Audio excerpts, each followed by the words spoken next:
to the heat of battle. Go for it. Nice and quiet. That looks good. That's like perfect. Ooh.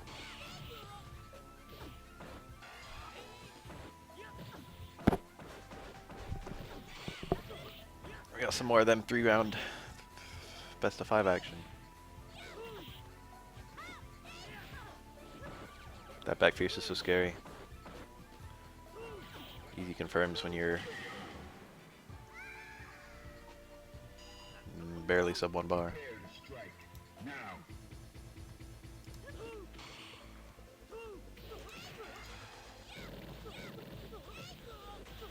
Nice confirm.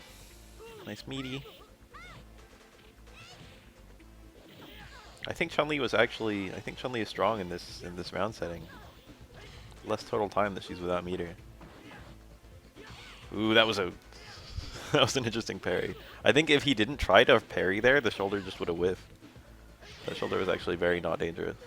I think that was stand jab getting beaten by EX Bird. Jab doesn't have that many active frames. And you can't do the TC on whiff naturally. Ooh. It's kind of scary to low parry Chun-Li and then hit her. You can like wait. It's not like Chun-Li can always super through you. You can wait for the super cancel and see whether she does it, and then just punish her if she doesn't do it. But it's just kind of scary if you like low parry and then hit a button right away. She could super. That one he didn't wait. The last one he did wait. That time it was just low parry to stand short straight away. Theoretically, because he's going to stand short, even if Chun-Li supers, he should just beat the super with stand short, because it's a really fast normal, and the super's not invincible. Ooh. Nice. Yeah, I'm good at it. Are you ready? Go. It's a mid-air hit on that roundhouse. Wonder if the Chun-Li saw that. She chose not to super because of that. Probably. This is looking real hard for Yon. Not unwinnable. Wake up EX Bird. Chun-Li's EXs are not that great. That's probably the best one.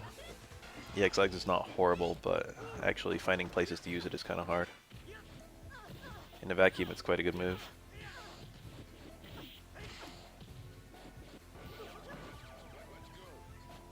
Double neutral jump. I think if Chun-Li hit jump roundhouse there, she probably would have either traded or won. And the trade would have been bad, but the win would have been obviously good. Back up. Chun-Li can't backdash out of this, I think. Or she could have been chased by a shoulder if she did backdash, rather. Nice. I don't know why they're doing that. It's a mystery. Oh, what's that on block? Oro I don't think can do anything, but I wouldn't be surprised if Chun-Li had like a poke.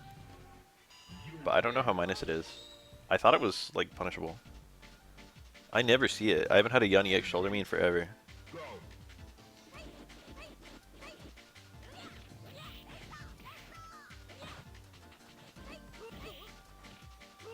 That was probably, Makoto was probably minus there. Ooh, low strong failed to hit. Low 4 is more consistent, I think. And I think it still punishes a dash punch. Hi. What's up, Hawk? Nice jump. That was a perfect jump. It's hard to make that read. Hello. Oh, what was that? A failed super? It must have been. It must have been. He was looking for high connect. Let me go back. He was looking for high connect jump medium kick land super. Yeah. That would have been good. That would have comboed there. Best of 5 changes meter a bit.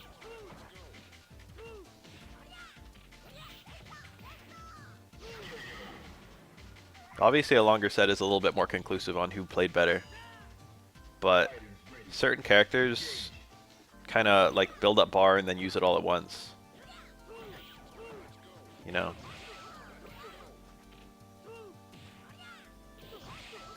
If you like, let's say you're a Makoto, you can like build up a super 1 for the entire first round, and then the second round you can like land the super 1 and then spend the rest of the round building up another one. In round 3 you can land a super and then spend the rest of the round building up another one. At the end of the day, the round 1 is the only one where you really can't land a super in a super meaningful way. So longer rounds mean fewer rounds where there's no meter. I was gonna say the opposite. It's like maybe better in a best of 5 setting. But it's really more obvious with multi-stock supers. Because a lot of characters, Chun-Li especially, can use the fact that they have a super to get better meter build. Because they fear the opponent a little bit more.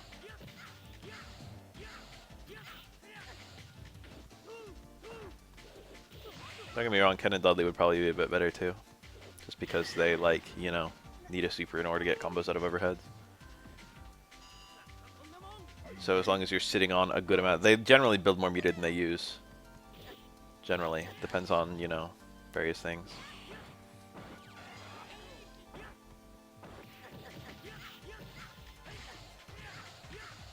They build more meter than they have opportunities to use it, rather. So they generally have the meter once the opportunity comes up. Pow. So being able to super on every single opportunity is obviously very powerful. Oh, he didn't super cancel that shoulder. He still got it. That shoulder built him the meter he needed. The super cancel on light shoulder is actually a pain in the ass to do. I could never do light shoulder into quarter circle forward punch to get the super cancel. The game doesn't like that. So I always end up having to do light shoulder, DP motion to get shoulder, and then a full super motion to get the super cancel. And also the super cancel is at a really weird window. It's really easy to just do like jab short strong into super. But jab short strong shoulder super is like weirdly restrictive. Ew. That should have he went for 2 light kicks I think, but 1 was fine. He already had the confirm from the jump in. Especially because it was a 2-hit jump in. Nice neutral jump. I do that a lot as Zoro because Zoro's neutral jump normals are pretty nice. It's neat seeing it from Yun. Neutral jump hard kick as an anti-air. Not me. Ooh. Whiffing an up kick is kind of scary. Yun bleeds if you hit him. A single, like, TC uppercut will just shave off, like, 40% of Yun's health. Okay, maybe not quite 40%. Maybe I was a bit exaggerating. Ooh. Pretty good. Can I combo? Above average.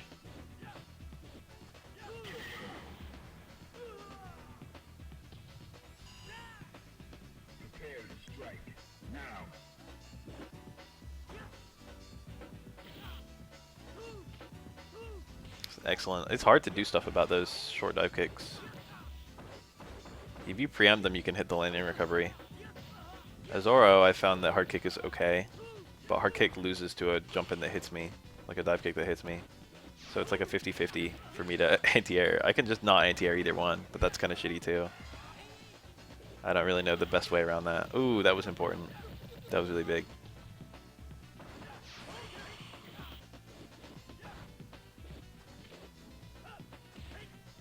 I got trashed by both B-Train and, what's his name, Ryan. Just doing, like, short dive kicks. Because I didn't really know what to do about it. They both, like, rolled me in the Yun matchup. I win, like, against a good Yun, I probably win, like, 30% of the time, at best. But they're, like, 2 of, like, the 4 good Yuns I've ever played. And I've only played both of them a few times each. Well, I've played B-Tran quite a lot, but not recently. I used to play him, like, ages ago. I asked him if he used to play online. He was like, not for ages. And I was like, yeah, I think we used to play. Well, I know we used to play, but, like, you know.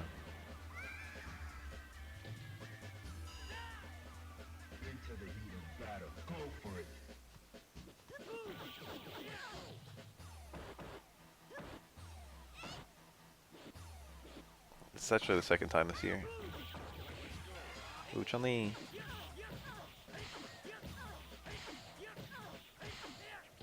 Oh, that whiffed. It's unfortunate. This should kill, though. You get a slightly improved combo on Chun-Li. Low strong into dash punch works on everyone. On various characters, you have other slightly better things. On some characters, you can walk up and do a jab short strong TC. On certain characters, I think including Chun-Li, you can do walk in low forward. I mean close forward.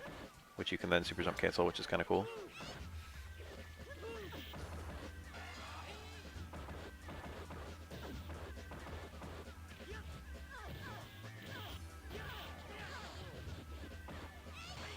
Oh, that was another. That wasn't a perfect parry. If he didn't parry, oh, this is max damage starter. Ugh, he didn't need much to kill there. It's like he's trying to choke it. There we go. Literally like a baby combo. Just shoulders would have killed. Something had no health. He went for some fancy close medium kick into like repeated palms. The absolute strongest Gene starter is just palm in the corner, I think, and then super cancel the palm. Don't quote me on that. It might not launch you that high. But close medium kick, super cancel is really good. I don't remember if that naturally super cancels or if you have to super jump cancel super. I don't play twins. Oh, I thought Dash Punch picked up there. It looked really far away. Grand Blue, I thought I was going to fool around with it a little bit, but I found out it's PS4 only. And even though I have both a PS4 and the means to stream PS4, I really can't see myself paying for PS Plus. I've just written off like playing consoles online, honestly. I just said fuck it. I'm not about that life. I'm not going to pay for online again. I'm already paying my internet provider for that shit.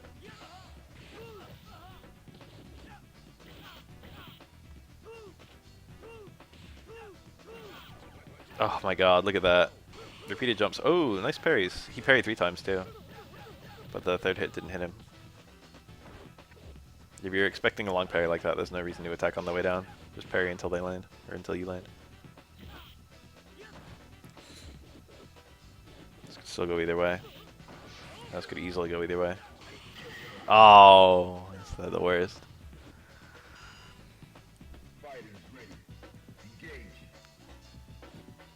Between like KOF, oh, I thought that would be throw punishable, but it wasn't.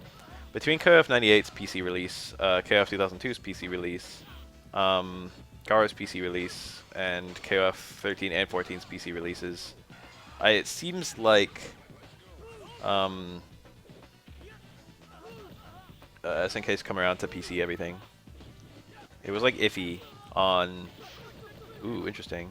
It was iffy at the KOF 13's launch, but they had several, like later on once they made the KOF 13 port, plus like the retro ports on Steam. It seemed like they wanted to hop on there. Oh, is Samurai Shodown not on PC at all? I never looked into that game. I don't play fighting games online enough to justify paying for online, honestly. And fighting games are the only like games where I would care about the online. He went for red? Jesus Christ. You get the punish, it's okay.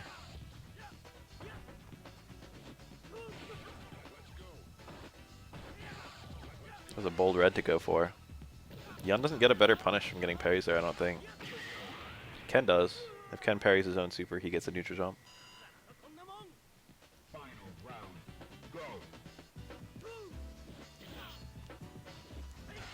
Wow. Good whiff punish. Literally no one ever does the fake palm, and honestly the super might have still punished the fake palm. Okay. Oh, that was nice. How'd they do the fake palm in Street Fighter 4? I forget. It was light palm, wasn't it? And then both of the twins just had a medium and a heavy palm, and then plus EX. Are you ready? Go. Yun's tools are better at exploiting an EX palm than Yang's are.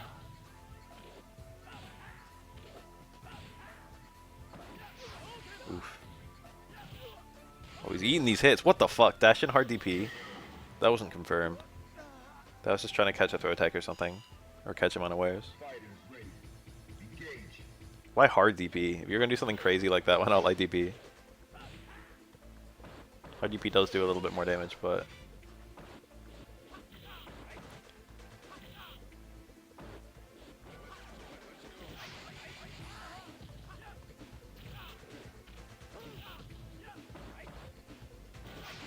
that was nice. Oh, another stun. Thought it was over, but it's not over. Wasn't even that close to stun. Oh, if he did jump hard kick. If he did jump hard kick, he won. He would have traded.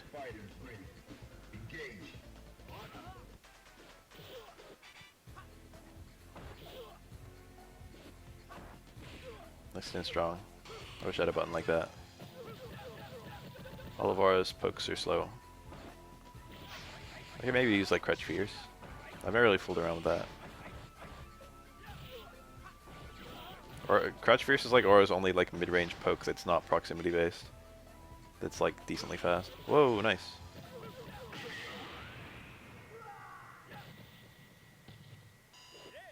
It doesn't go that far. It barely goes farther than the activation range of his close medium kick, which is considerably faster and has better combo options. I think we're gonna try and go to Wednesday Night Fights again. I don't know, I'm scared. Next Jazzy, I mean. I didn't go to the last Jazzy. I want to just blend in. Double DP. Love that confirm. I love the corner double DP confirm. The corner short jab DP confirm rather. Whoa! Oh, 3 dashes. That was aggressive. What the fuck was he reading? That was wake up parry, and then he saw the jump and just DP'd it. That was tricky because he could have DP'd early or late, and that was an early one. And Makoto had to parry at different times based on which one it was. So it's a mix up.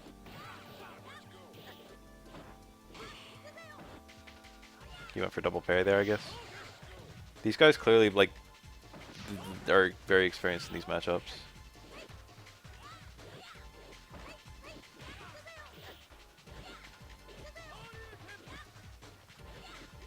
I play against Makoto very differently than this.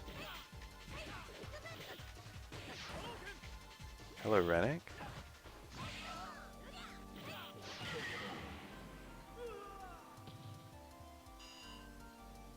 Fighters ready. Engage.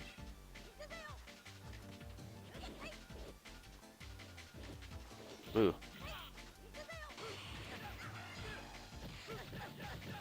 Good parry, good punish.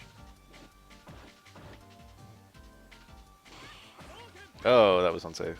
I don't know if that was a punish. I imagine it was.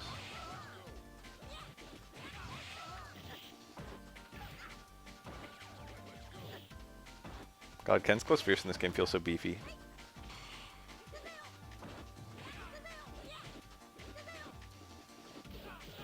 Makoto's scary. It's hard to even put out. Oh, that was it. That was a super confirm.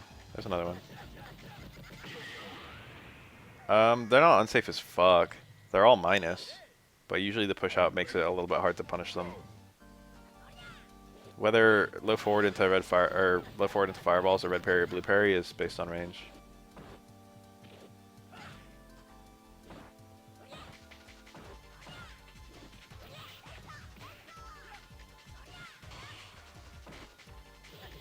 Nice confirm.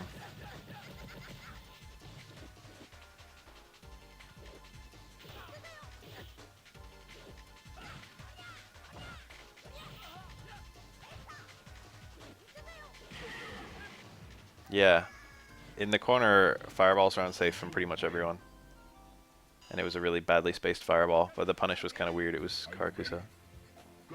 Hi. Karakusa's like pretty fast. It's not as fast as a throw. I don't remember how fast it is. It might be like 7.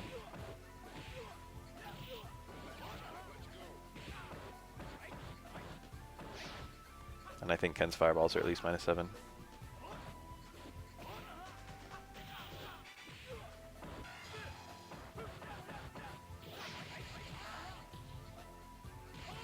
Wake up hard DP. Wow. Hard DP is unthrowable. In fact, I think it's actually invincible until after the frame it hits, like Akuma's. I always said that Akuma was the only one, but I think Ken might actually be another. The thing is, the first frame of Ken's hard DP actually doesn't have a very big hitbox. The first active frame.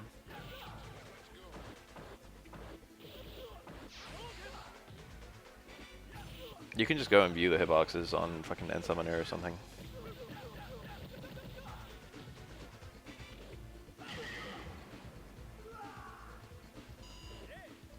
Prepare to strike. Now.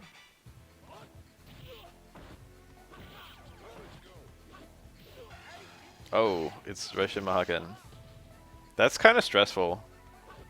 It's not a dangerous super. It's definitely Yang's worst super. I get the parry. I've only fought like one Yang who repped that, and I got used to it pretty quickly.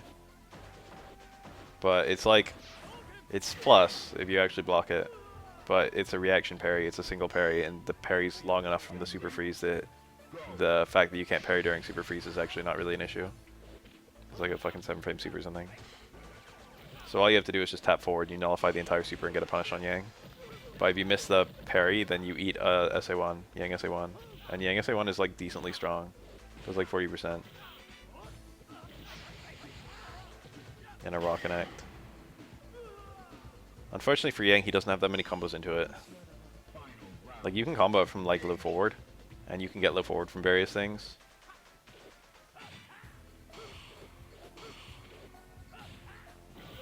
But if you do, like, for example, if you do strong fierce, back fierce, that launches the opponent, and SA1 loses a lot of hits on an airborne opponent.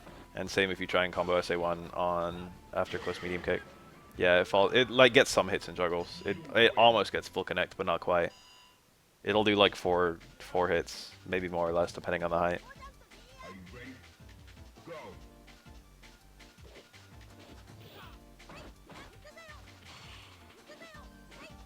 But you definitely want the grounded connect if you can help it. There are worse mid-air connects in this game. Something I actually quite like about Street Fighter 3 is that dissonance between a grounded connect and a mid-air connect. Most supers lock in Street Fighter 4 and 5. But that's like a really easy way to make it like... They did that with Ultras in Street Fighter 4, it's very similar. There are a lot of Ultras that on a grounded connect give you like a crazy high amount of damage, but on a mid-air connect give you like a partial. And I like that system a lot, it's the same system. Like Balrog Ultra 1 is a really obvious example. There are very few setups into the grounded version. But getting the juggle into the airborne version is very easy. But the grounded version does like 200, 300 more damage.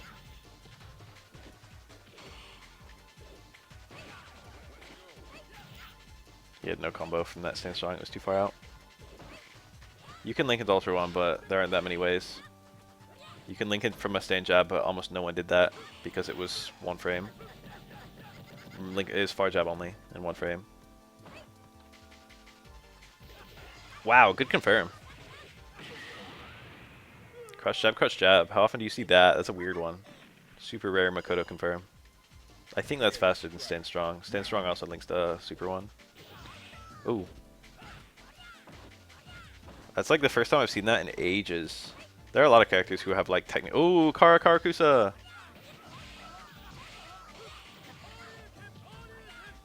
There's no, it's true one frame. Special buffering only happens in reversal windows. It only happens defensively. You've got negative edge helping you when you're doing offensive stuff. So if you like try to link into a special move, you've got the button press and the button release. So you've got like a 2-frame window if you're releasing really quickly.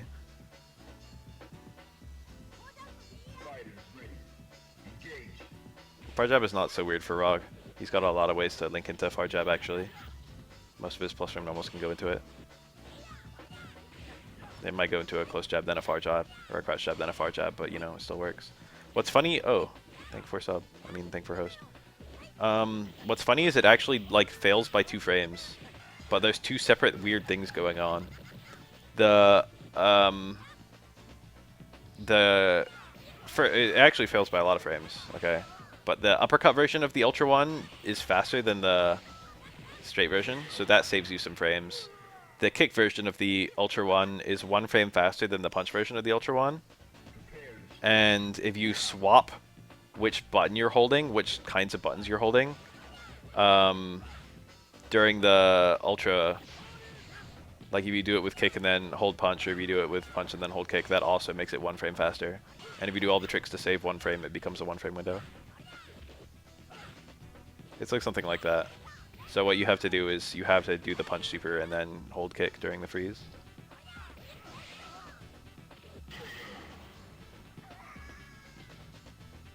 What the fuck was that? That was the glitch. Because he killed Makoto with a, he killed Makoto with a neutral throw. God, that's weird. If you end the last round like that, it locks the game.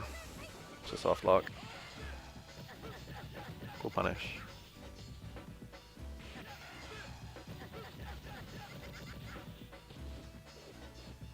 Oh, a very meaty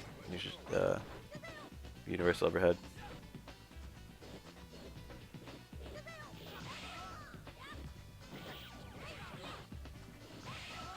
And that little Topanga tier list they made, they put Urien as #1 in the game. Tokido thinks Urien's #1. Oh, it's over. No meter needed.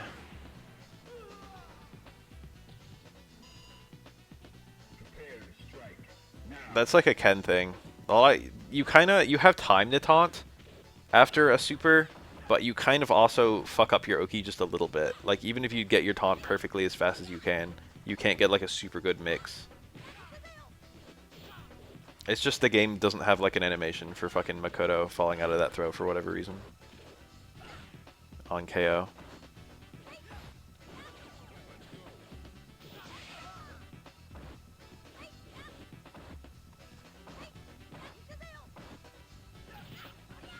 Oh, sick whiff punish.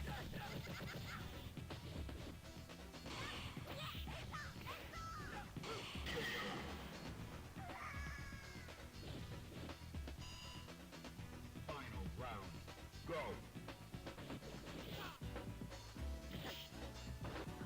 He probably could have super canceled that low forward. I don't know actually. Oh, that was nice.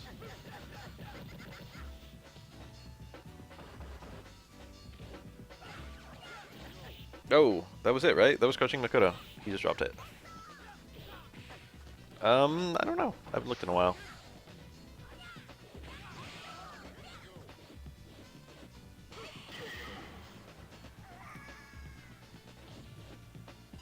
I don't know if they gave her some more.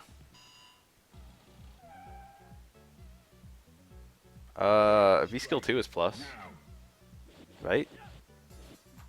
Or maybe it's -2. You can space it to be plus. That's it. So it's the same deal as like Light's Fuha release. There's tons of VT1 cancels. Those weren't counted. Almost anything canceled to VT1 is plus. It's just that everything else she has together is +8, including VT2.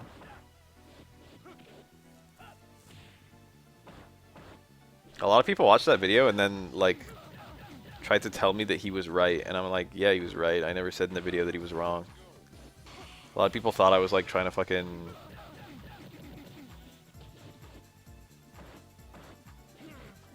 point out an error.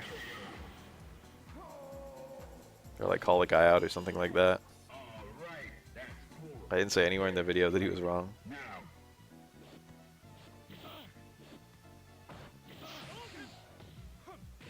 Oh, that was nice. The dash shoot. Are we gonna have the fucking first triple perfect I've ever seen? Oh, just like that. That was a pretty short combo into super and it still like lost a lot of damage. The LA Super 3 just doesn't do that much. Ooh, I hate hitting buttons there. That Dudley tempted, he tempted fate by hitting a button after that medium kick. Nice whiff punish. Very low risk button by Ken. Low strong the god holding Ken together like glue. It's such a good normal.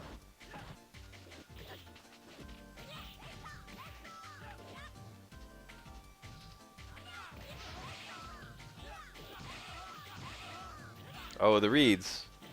Oh, and then he just let Ken jump out. What was that? He didn't spy the angle.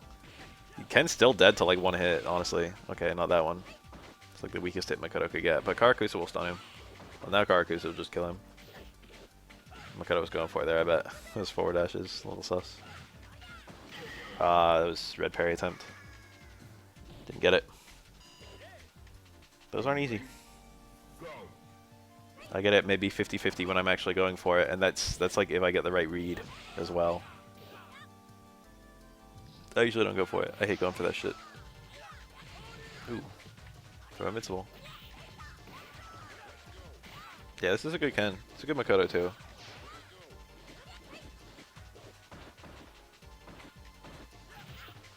You're spending a lot of resources for that EX Fireball, so it's not a big deal. Dalsum has something similar on his VS2 EX Fireball, actually.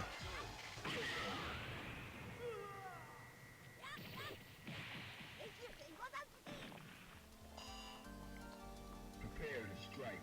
Now. Plus 12 on block and plus like 5 on block are functionally pretty similar, to be honest. It doesn't really matter after a certain point. There's the taunt.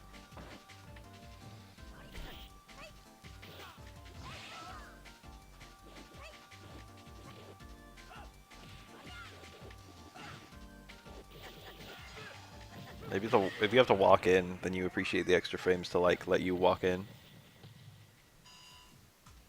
Prepare to strike. Now.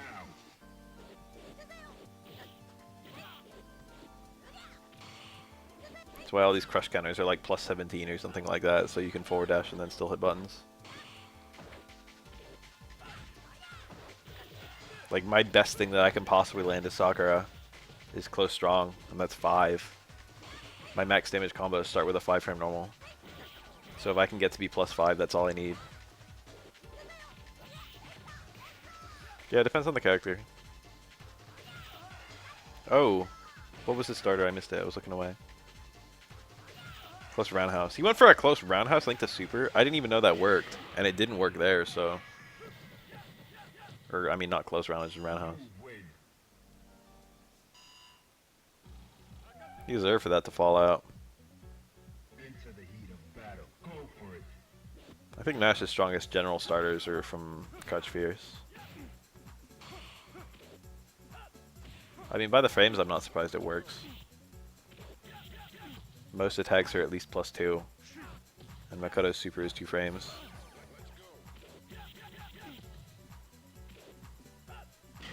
Oh, I love when you just have a round where you just toss the opponent like 6 or 7 times. Fighters ready.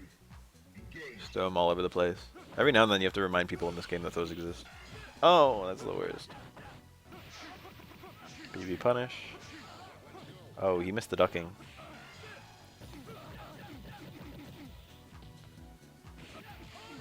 Ugh. Nice parry. Those are hard parries to do. But his throw was too early. It's not like super hard.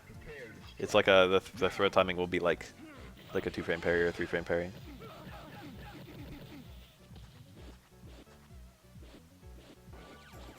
All depends on when Ken crosses over. What the? That was unusual meter to spend. He didn't really need meter for the rest of the round, so like you might as well just take that little extra chip and get the hard knockdown. But the hard knockdown isn't super duper useful because it's not like as long a knockdown as a ground and connect super.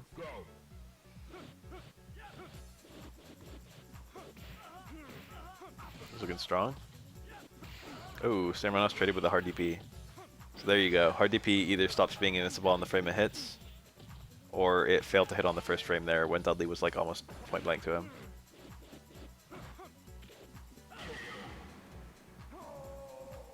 I once had an Oro Universal Overhead completely clean beat a reversal hard DP. Like I saw the fiery hand and I saw the reversal on the side. But my Universal Overhead just beat it. It wasn't a super well timed Universal Overhead either. But maybe that's why it worked.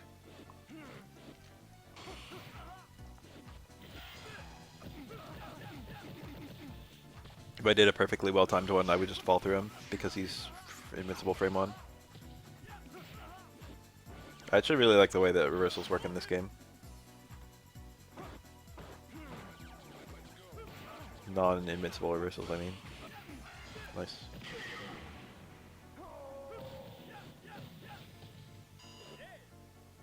Prepare to strike. Now.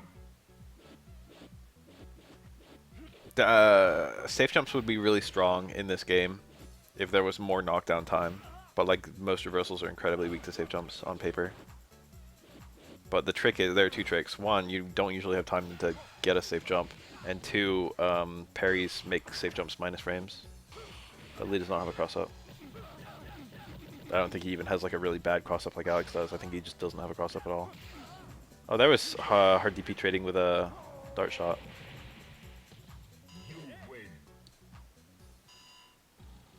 Very interesting to see Ken really willing to use hard DP on wake up. Most Ken players don't really touch that.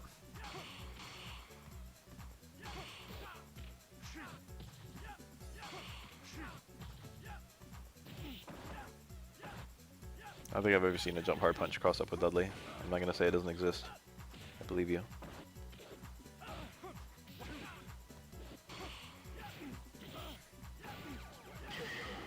Yeah, I think Dudley didn't have a cross up in Street Fighter 4 either. He did have Thunderbolt as a cross up, I guess, but he had no cross up normal.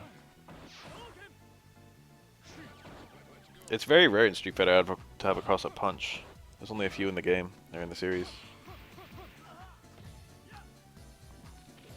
Shoutouts to Birdie. Shoutouts to body splashes of various varieties. Thank you, and D-Hawk. Don't do that. I think it was an accident. Usually it is with that move. G, yeah. Prepare to strike. Now. Shoutouts to Kim Kapawan.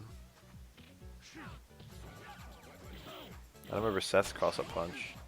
I remember his cross-up body splash, but that was I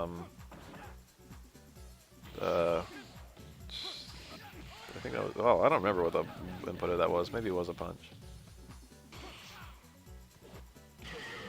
I actually haven't thought of fucking that in ages. Yeah, Kim's jab. Kim has 3 fucking air kicks and 1 air punch, and the air punch is the cross-up. Fighters ready. Engage. That's a cute thing about Kim. They copied it for Jury. Jury has several references to Kim.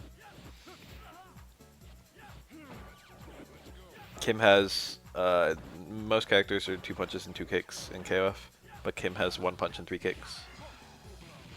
And then Jury has 2 punches and 4 kicks. Functionally, the kick punch is just a punch, but all the animations for it are kicks. Think about it. Think about Jury Crouch Fierce. Think about Jury Stand Fierce. Prepare to strike. Now.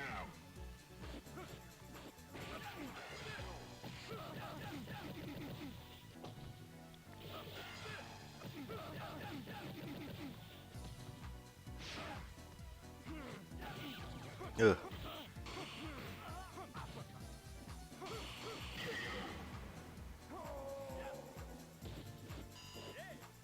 Into the heat of battle. Go for it.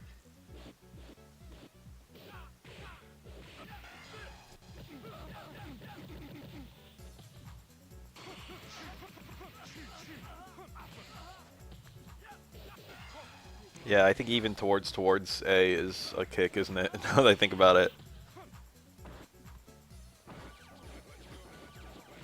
I forgot that was on an A.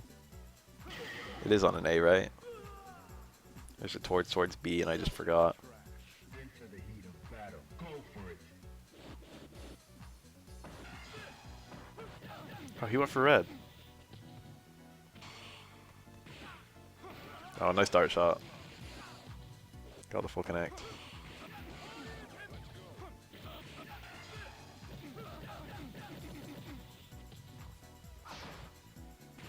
Reversal uppercut and Ken blocked it. Not really a safe jump per se. Kim is one of the sleepers of the whole KOF series, honestly. Now. He's an insanely cool character, and he's in like every game.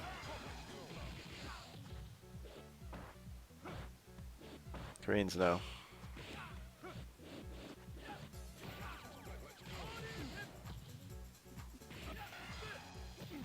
Every fucking Korean player who plays KOF, and KOF has a lot of fucking Korean players. All of them play Kim. Okay, it's not really all, but like he's definitely overinflated. I don't know if people play Kim in KOF 14. A lot of people played him in 13 because he was also a top tier. So obviously it's like, you know, he's like a player favorite and a fucking great character. So he's gonna be on every team. It's very, very popular back then. But he's usually quite popular.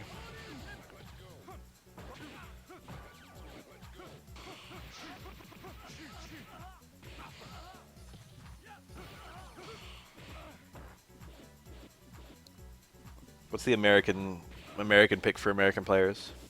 Is it Ken? There are certainly a lot more American Kens than other Kens. Jerry still has 8.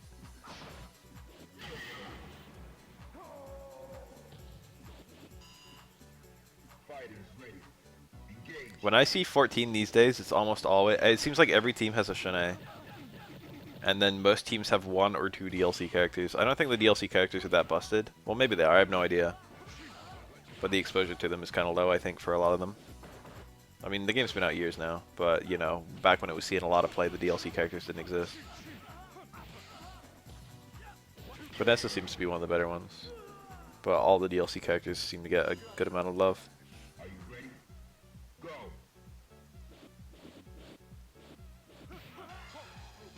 Blue Mary, often. She's probably one of the better characters, too. I see Blue Mary a lot when I see KOF 14 being played these days. Oh, I see that lady with the wing, the weird cape and the hood. It's not like a cape, it's like a robe. Are you ready? I don't remember her name.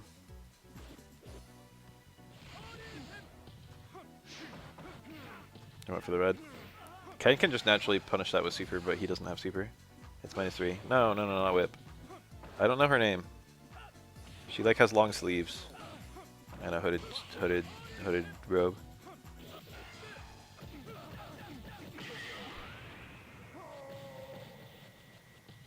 You win.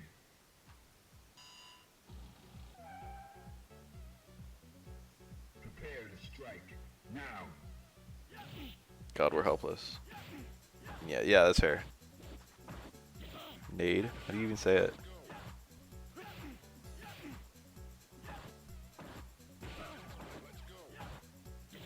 God, look at this. I didn't know you could get so much abuse out of Ken's 4 normals.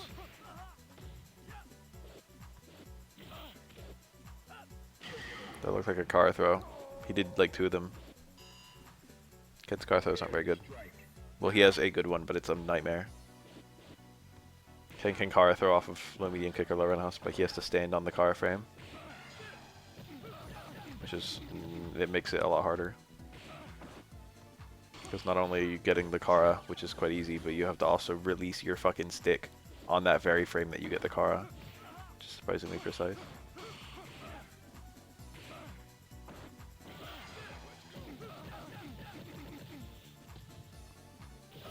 Whoa. Dudley did wake up parry, but he was like holding it. Into the heat of battle. Go for Ken jumped early, probably trying to bait an EXDP or super.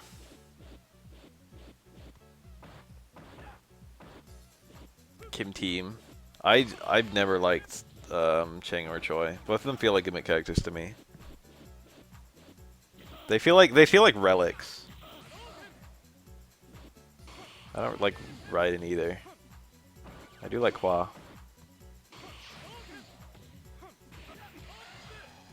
Oh, who's on Kim's team? Oh, it's like his instructor and his instructor's fucking wife or mistress or whatever, right? What's his name? I don't remember either of the names. I haven't played that game in ages. Chang's in KOF prepare to strike. Now. 14. Gong Il. Muang.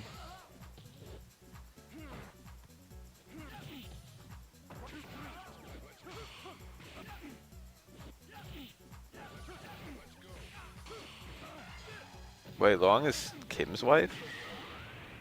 I thought it was Gong Il's wife. Gang Il? Are you ready? Go. I know Kim is married. I know he has kids. It's weird to remember that. He doesn't seem that old. Granted, his kids are a lot older in Garo than they are in KOF.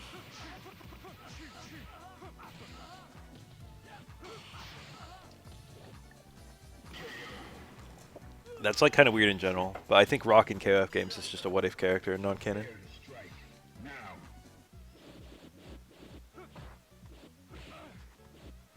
Because like Rock should be like a kid. Terry in Garo is like older, a lot older than he is in KOF. I don't think that Chang is bad, I just think he's gimmicky. Well, I'd rather like, you know, I'm not trying to make an assessment on Chang's tier when I say gimmicky.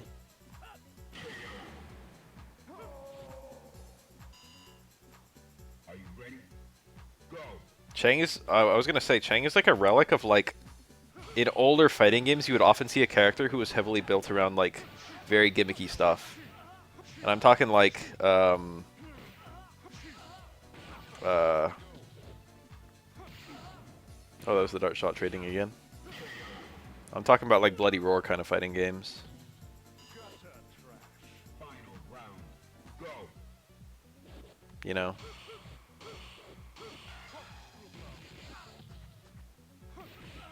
I'm talking like SF2 era.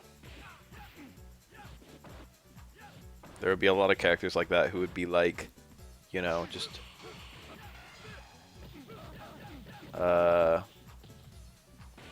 built around a gimmick. Chang's combo ability is very like iffy. Street Fighter wasn't immune from it either. Honda and Vega are both that, kind of built around a gimmick. Low combo ability, but one very abusable thing. Street Fighter 2 versions of them. You might say that Dawson is also built around a gimmick. I mean, obviously he is, but how limited the gimmick is a different question. Dawson's gimmick is extremely versatile. And he's not just that gimmick, you know? It's not like Stretchy Limbs is all he is, because he also has like a fireball and dive kicks and slides, which are not actually related to his Stretchy Limbs.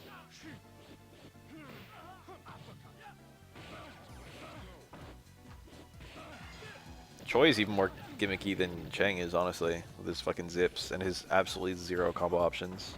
Those two have been true in like every game he's been in, I think.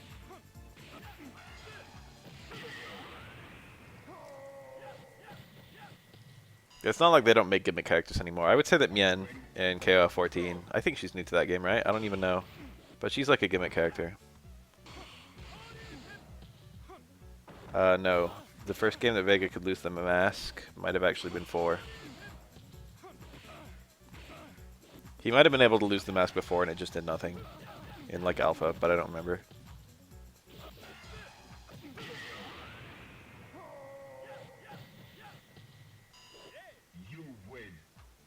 I think he could lose the claw in alpha. Are you ready? Go. And I think it actually did like mixed things to him. I think it made his hitboxes smaller, but it also made his hurtboxes smaller or something like that. Like it wasn't all bad.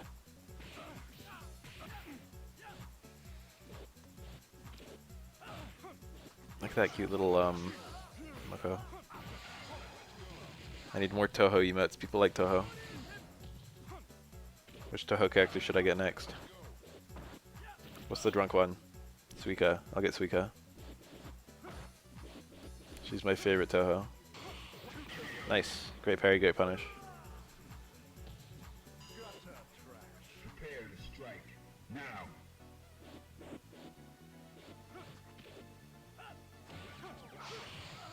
I'll get Momiji. I'm not gonna get Cherno.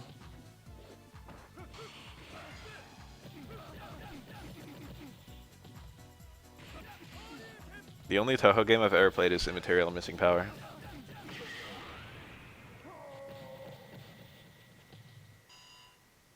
Prepare to strike. Now. I should download that and like have a day where I just fool around with it on stream. That's the worst. He was going for a high dizzy ender.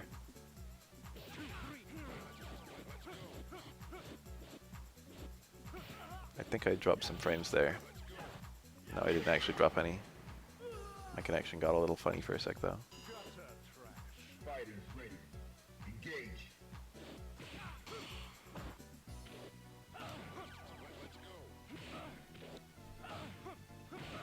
Oh, wake up Stamanos just fully whiffed and Ken still whiff punished it.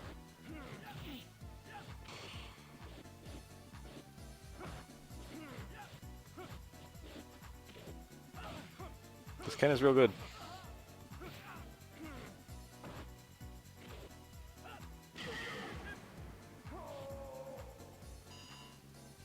Final round. Go.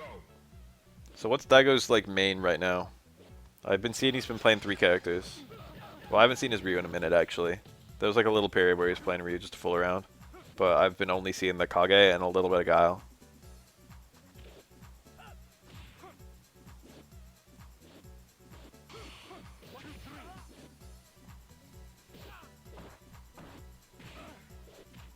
I think Ryu could work, to be honest, in current SF5. I put him pretty low on my own tier list, actually, when I made a tier list of this game recently. Nice red. Very optimal. Chen gets a punish there anyway. He can just low forward super, but you get a better punish if you red, so. I think the faith in Ryu is lower than Ryu's actual tier. I think people treat Ryu like he's a worse character than he is. But, that being said, I don't think he's crazy good. I think he's just functional. People act like he's not functional.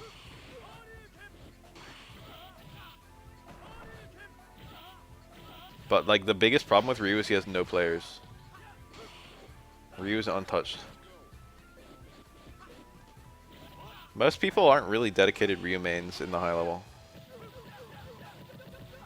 And the few that would be are all doing other stuff. Again, one of the big problems with SF5 Ryu is just the presence of other characters.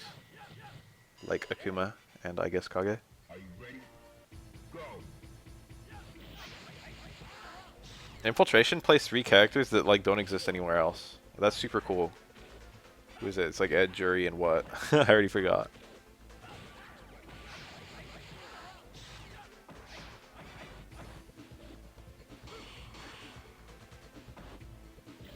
Infiltration's Ed is super. Oh yeah, it's Minot. Infiltration's Ed is super good. I've been seeing Falk at the bottom of a lot of tier lists. Falk is unmistakably way better than she was last patch, and I feel like she wasn't bottom tier last patch.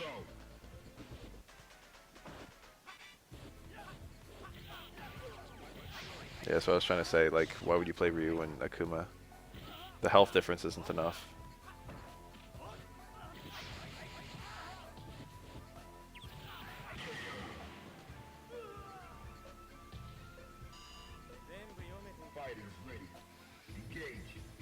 That is another character where I think people have less faith in the actual character's tier.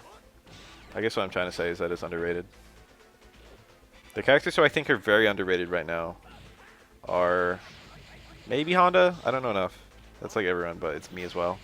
But definitely Ed. And definitely Cody.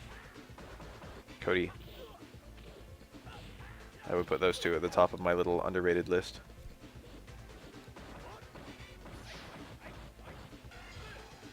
That's good. I think if Ken tried to do that reversal super and Yang actually did a delayed final Rekka, I think Yang actually would have hit him. Lucia, I don't know. And I don't mean it like I don't believe it. I'm saying I genuinely don't know.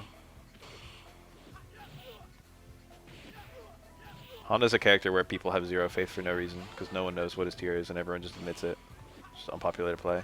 I've been meaning to make a video on it for a while. Honda can cancel his VS2 hands, and I didn't know that, and it's not in my V skill 2 video. Literally just had no idea. And no one told me either. No one mentioned that I left it out. The thing is, if you're Honda and you... all of his hands you can link out of, but if you're too far to link, then canceling is optimal. But a lot of people just like see like the link into stand short, and they're like, okay, that's like what you're supposed to do, and that is what you're supposed to do. But you can do like hands into heavy headbutt, I think, for example. I haven't fooled around with it in like training mode at all. I only just saw it in a video, and I was like, oh yeah, I didn't know you could do that. It's like a reuse towards fierce. It's like technically speaking, you can link out of it, but also it cancels into uppercut. If you didn't know that, reuse towards fierce cancels into uppercut. And almost always there's something better to do than canceling into uppercut. But you should know about the cancel into uppercut in case there isn't anything better to do. That's weird. That's a super weird example. Isn't that neat? Anyone know that? Reuse towards fierce special cancels, but only into uppercut. Only into Shoryuken. Doesn't special cancel into anything else. Not super, not Hadoken, not Tatu, not Donkey Kick.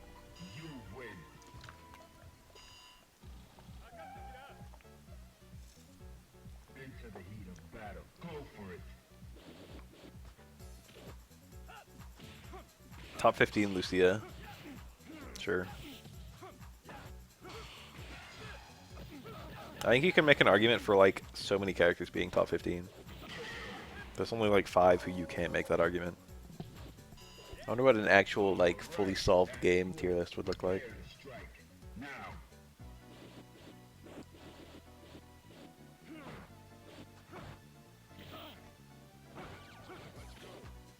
Dang, huh? SF5 has pretty good balance. I would say Fang is probably one of the worst characters in the game right now.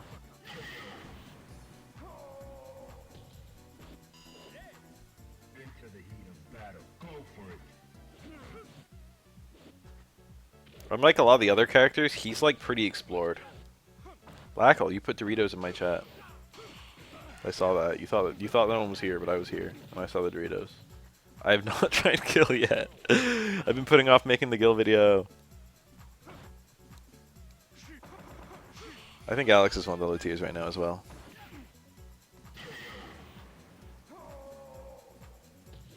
You win. Prepare to strike. Now.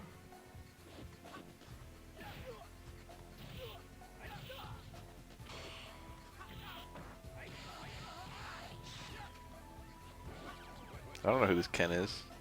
I got no names. It's as mysterious for me as you guys. I can give you a link to the video if you want to fucking like watch it. But he's just a good Ken. Maybe it's Chinta, I don't know.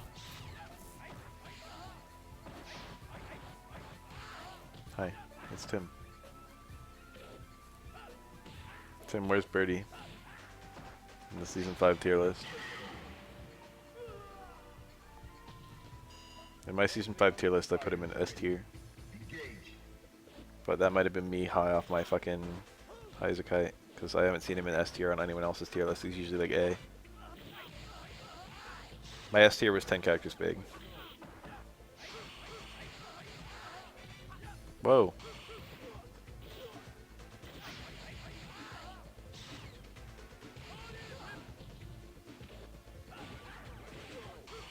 Birdie isn't as good.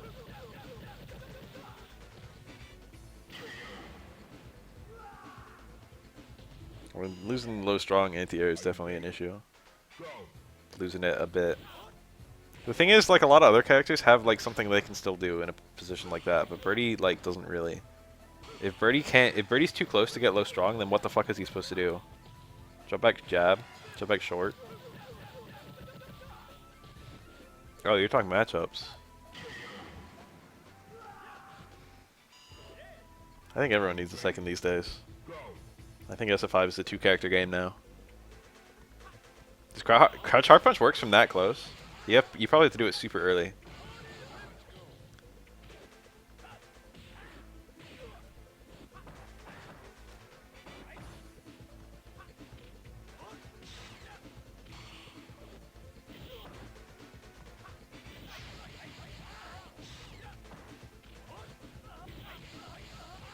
Get those above the head frames.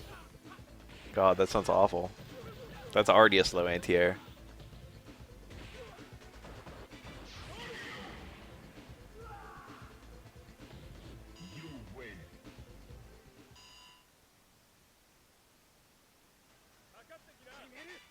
Oh, I had a guy leave 3 comments on my Season 5 Ibuki at a Glance video.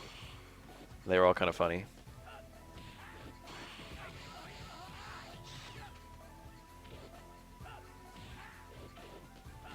He left 3 separate comments talking about how weak Ibuki was. He was like, all these people are dropping her. It's like, shit, dude, there were only like 3 Ibuki mains.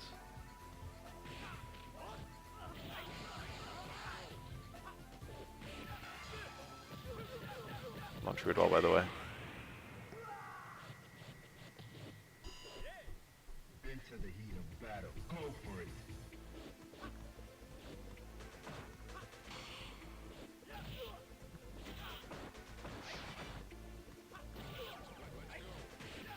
Nice.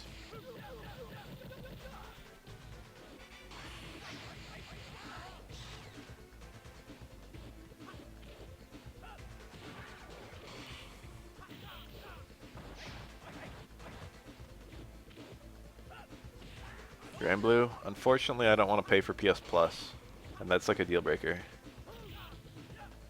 I've been looking at it a little bit. Tier parry into far jab. Beautiful. I got last Wednesday night fights. I got a very nice anti-air parry into low strong. I don't use low strong that much at all, Zoro, and I used it in basically a picture perfect scenario to use it, and it was beautiful. Someone watching the archive probably wouldn't have ever noticed that. I think Bungus, when it happened, was like nice, but like I don't think he could fully appreciate like what a weird low strong it was and how perfect it was. Unfortunately, low strong for Oro is just far strong. Again, they're very similar normals, except far strong can OS is close strong, which is kind of cool.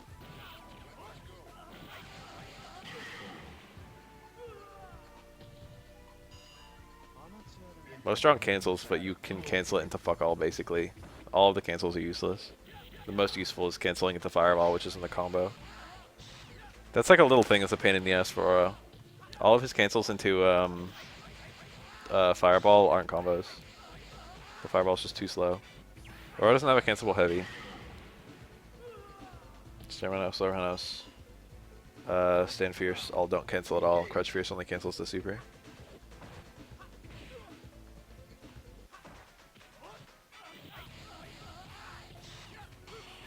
It's funny that you single out Nikali since he was like one of the biggest characters for people to be like dissatisfied. Wow. Not that Nikali's bad or anything. You win. Fighters ready. Engage. In my little tier list I made recently, I put Nikali as a possible top tier. I really like his V-skill too. I think it's a big improvement on the character. Might be matchup specific, but it seems quite strong.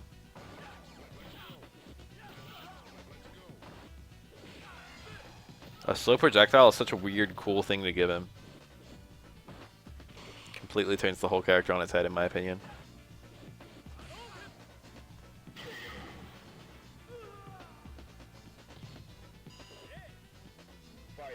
And the combos out of it are actually decently strong. You can always, always, always get a dash up DP. And you can often get something much better. It's actually very unlabbed right now, from what I can tell. The combos I made from my Nikali V-Skill 2 video, I like made them all up. Because I couldn't find, and they were like better than the best stuff I could find.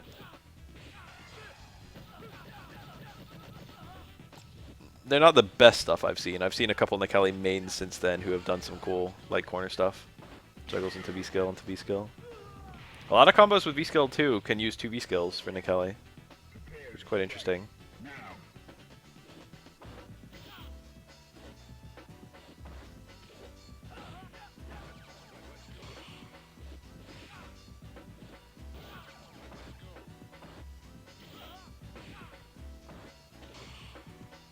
Spikeken's real good too.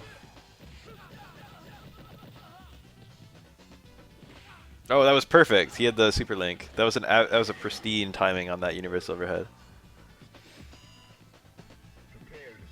I wish I had a 3-frame super to go into after universal overhead. Mine is less plus than Ken's, and even with that, I am going into a 4-frame or a 5-frame normal, depending on whether I go into a stronger forward.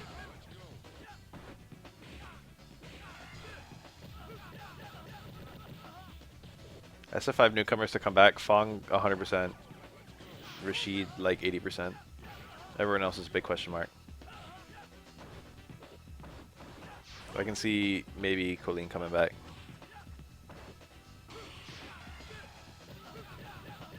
I can see Minot coming back. Minot's a good one. Minot is probably the 4th best girl they've ever made.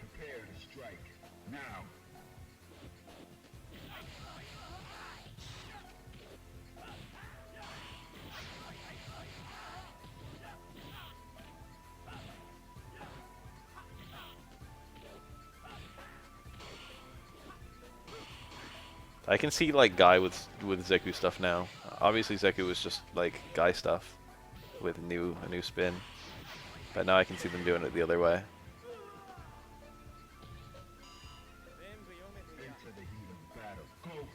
Karien and Sakura weren't even on my list. I was thinking of like Juri and Chun-Li.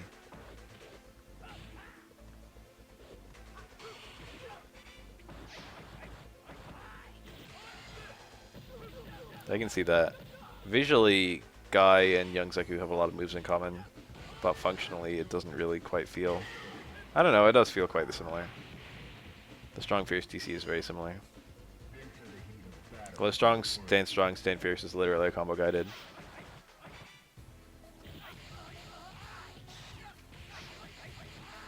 Sakura is cute, but she's like forgettable, honestly, design-wise.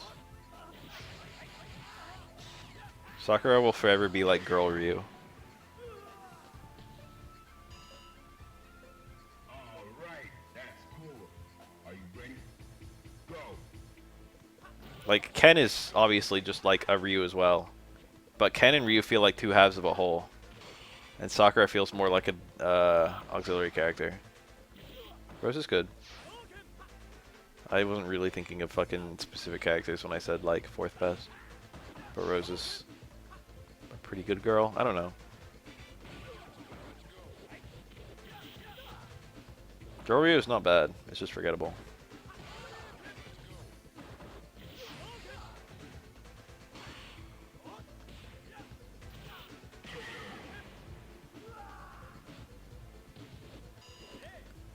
Final round. Go.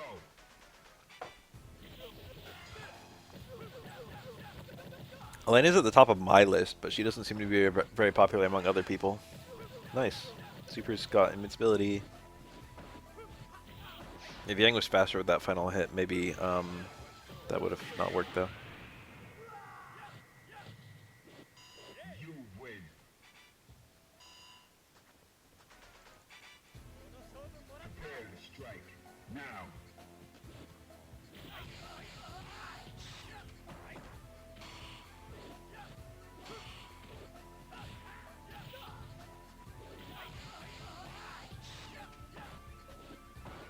Lucia is one of the characters who I feel like she'll have one of the hardest times coming back.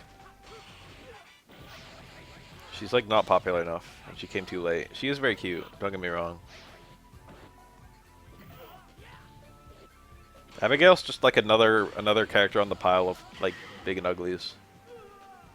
Every Street Fighter game needs at least two big and uglies, and they're just gonna like pick the two least recent ones every single game. So oh, last game we had fucking Zangief and Abigail. Well, they'll probably have Zangief every time. This game will have fucking T-Hawk and Sodom. And then the next game they're gonna have fucking Abigail and Hugo.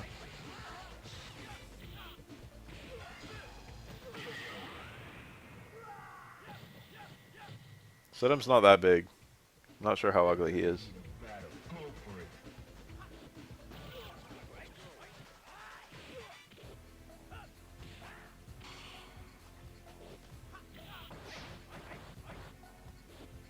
Have we ever seen Sodom without his mask on? I feel like we haven't.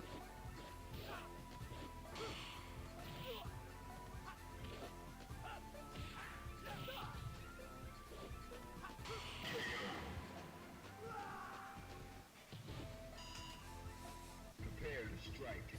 Now. T-Hawk honestly like probably should never come back. And I'm not talking about like his design being distasteful or anything like that. His gameplay is just too boring. They've like failed repeatedly to make T-Hawk into something interesting. Oh, it didn't get the first hit. That should have been a punish by the frames.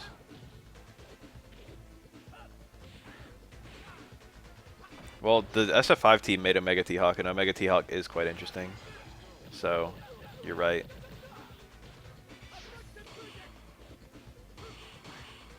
They don't do enough with T-Hawk flying, honestly. Hawk Dive isn't enough. They need to fool around with it some. And that's what they did with, what is this? Someone was fighting Gil. Someone got all the way to Gil.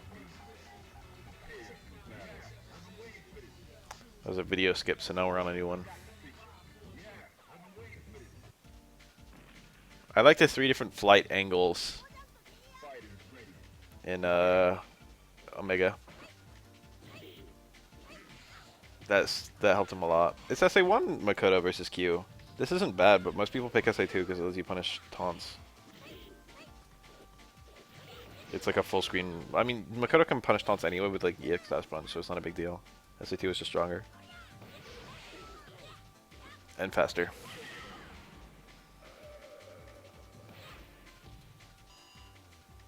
Are you ready?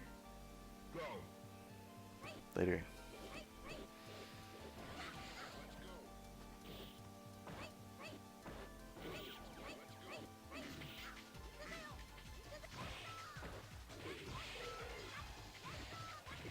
I think it's important to have a character whose punish is just like low forward hard tatsu and like no fucking crazy bells or whistles. I think they totally failed to make that in. Oh, that might still be blockable. I think they totally failed to make that in SF5. His combos are not really different from anyone else's combos. But I like the idea of a character who's like still doing some basic shit, you know? Short and simple. He's like that a bit in SF4, and he's like that a lot in SF5. I mean SF3. It's like scenarios where other characters have to do complex things, Ryu just does something very, very straightforward. I like Ryu as a character where you always have like a really clear game plan. But everyone in SF5 has a pretty clear game plan. Yeah, this is best of 5 and the last one was as well.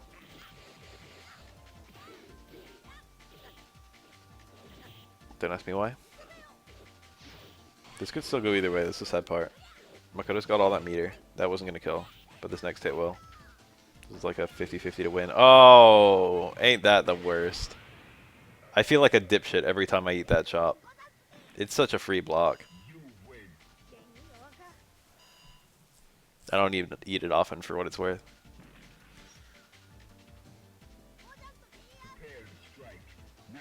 You can't confirm that, I don't think, either. I think you have to cancel it too early. So you have to just do the super cancel on a prayer, which is what Makoto did, and it worked.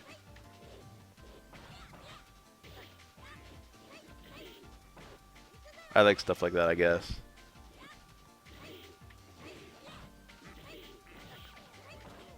I mean, Makoto had to, like, it was a make or break moment. Something like that wasn't a bad play.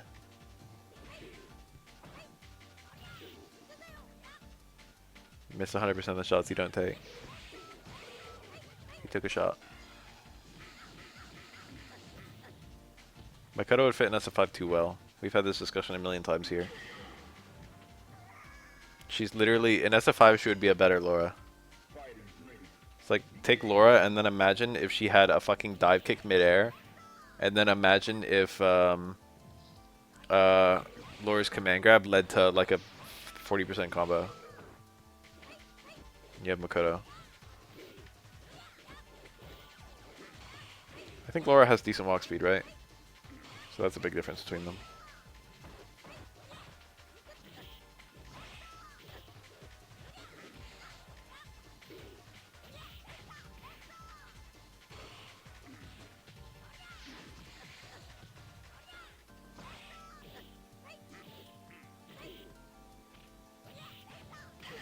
I really like the changes they've made to Laura's TC, the strong forward one.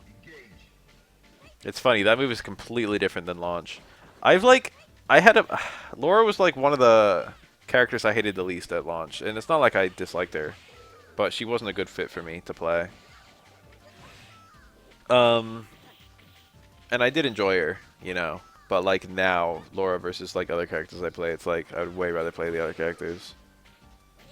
But I was looking back at Laura recently, and I was like, you know what? Like, I could see myself playing V-Skill 2 Laura. I don't really like the reset stuff, to be honest. I don't like resets in general. I'd rather just take my fucking bird in the hand. And BS2 Laura is like higher damage, less reset heavy.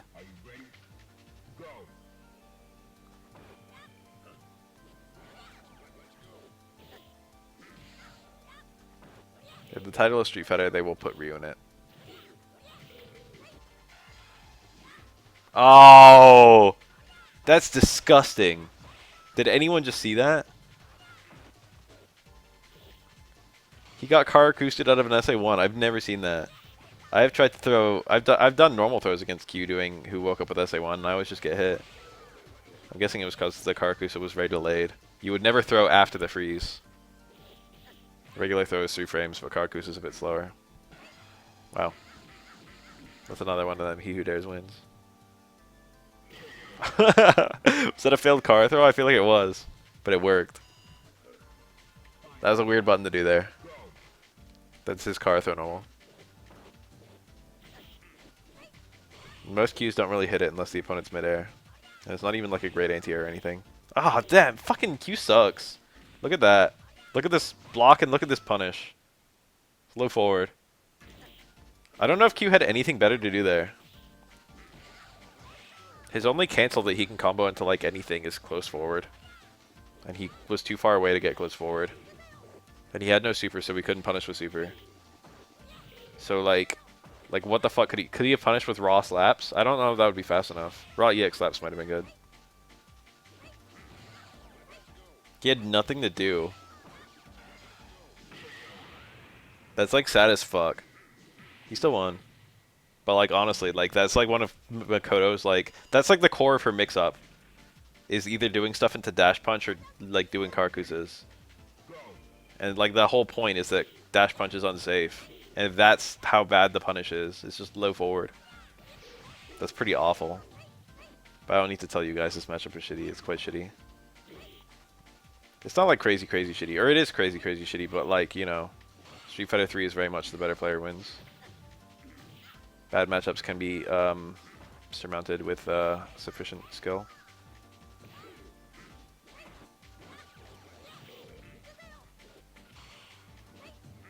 I don't think anyone really got mad about Blanca or Honda, to be honest. People didn't even really start talking about Honda until Season 4. And it was only because it was like, you know, it's been a while and he's like the only World Warrior not still in the game.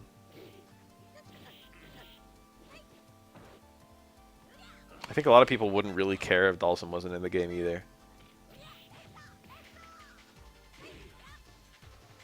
Well, yes, he did separate.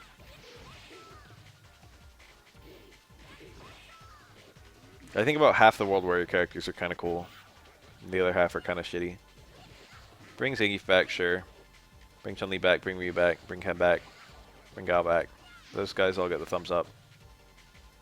I'm going to say I like Sim a lot because he's so different. Are you ready? Go. But that's like me listing, you know. I don't even, that's me like listing general opinions. I don't even really like Zangief. Mega Sim is super cool. I really like his half circle forward kick. I'm super down with that move. That move is very interesting. The only downside is like finding opportunities for it. Mega Sim is like Sim. It's like Ultra Sim if he had better stuff to do when he actually had opportunity for hits. Honda's had almost no players in any Street Fighter title. He's like the most played in Street Fighter 2. And he still isn't that played in that game. That had to be parried. Oh, the aftermatch. Cancel. That doesn't consume meter. Fighters ready. Engage. Yeah, Omega Honda would be. When Honda's been top tier, he was decently popular. But he's only been top tier like a couple times ever. Super Street Fighter 4.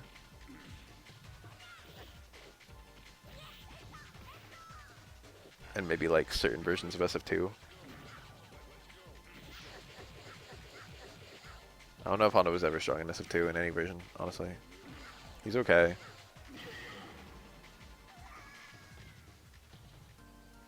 You win. Even among the casuals. I don't know if I fought more than one Honda ever in SF5. Battle. Go for it. Most people don't own him. Granted, he had such a late entrance. But I don't even remember people asking about him, honestly. We've had like 4 different seasons where people like suggested characters that need to come in, and we've got a lot of them for what it's worth. I remember all these people asking for fucking Rainbow Mika and shit. And Kareen.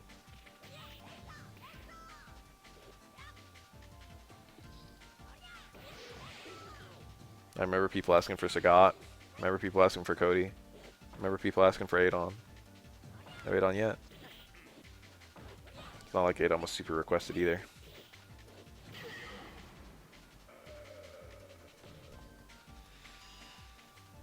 Are you ready? Go. I mean, when's the last time people have had an opportunity to request Honda? He's usually just one of the characters like at release. I don't think he was in Alpha until 3.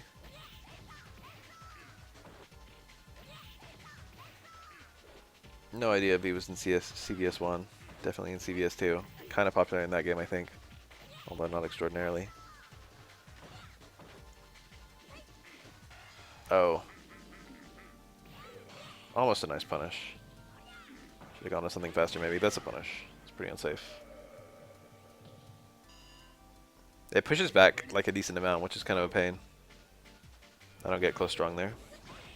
But I do get a punish. Wow. Cut a little short.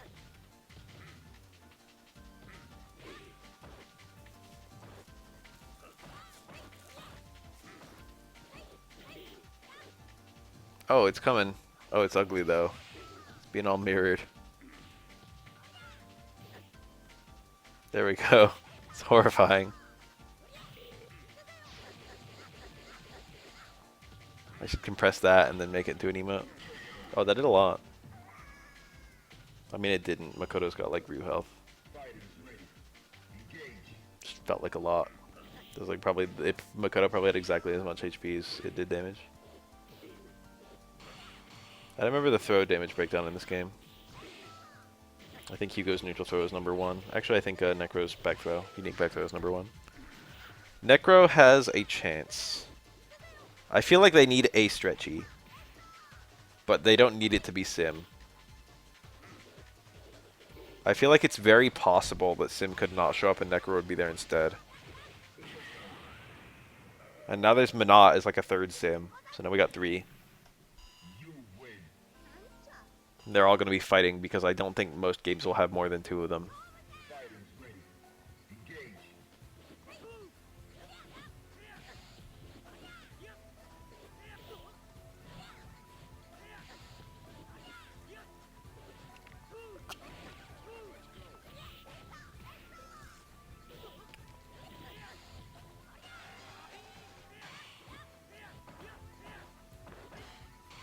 Good parry. Unfortunately, didn't cancel it. He didn't believe.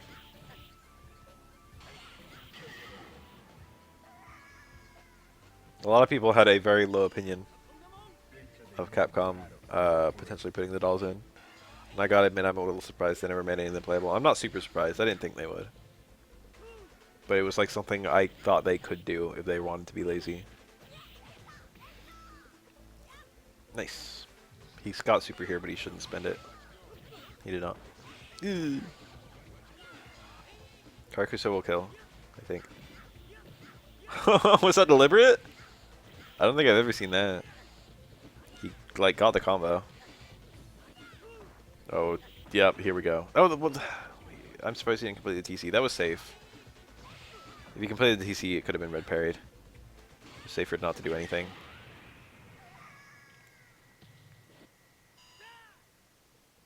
Azam and Abel were 2 that I thought would be DLC characters.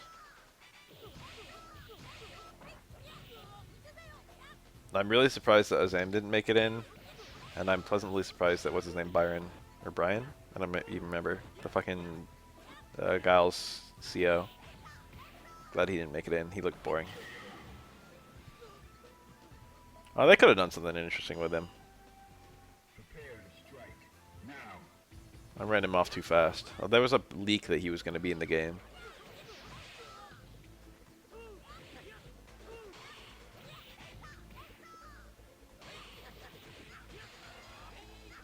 SF4 restored a lot of the gimmicks of the gimmick characters. Honestly. Obviously Blanca and Honda, but also like Claw and maybe others. Most of the characters were fairly faithfully recreated in SF4 when it was like the first like modern Street Fighter they'd been in. So the really big things that defined the characters to make them different from how they'd been before were like the EX moves, because for most of the characters it was the first time they'd ever had EX moves. Only like a few characters like Ryu and Ken and Chun-Li and Akuma, well not even Akuma, had ever had EX moves before.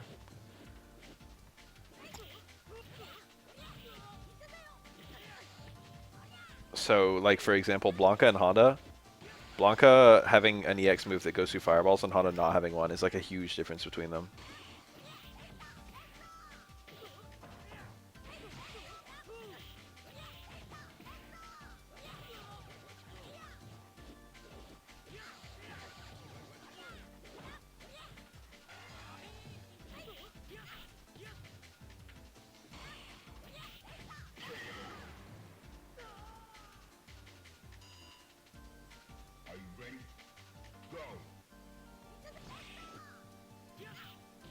Sam's never been playable.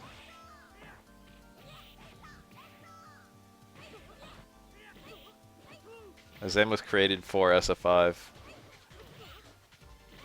He theoretically knows how to fight. He's like a bodyguard, isn't he? He's maybe even a better fighter than Rashid in lore. We don't know. Never been addressed.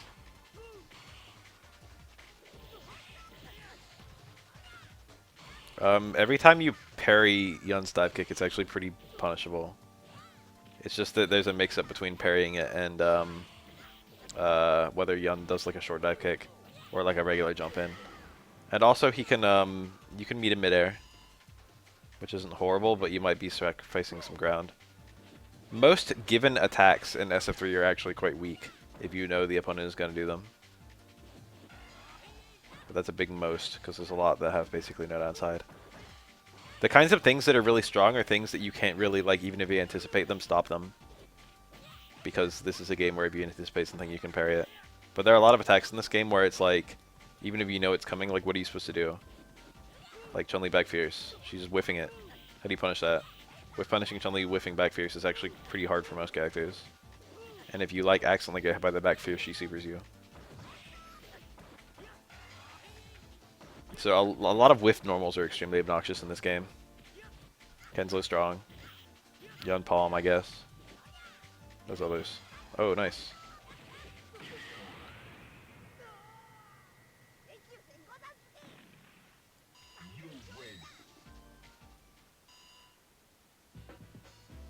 Alex? I think Alex struggles here. I mean, like, duh.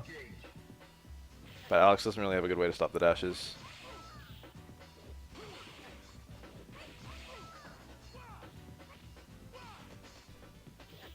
Oh yeah.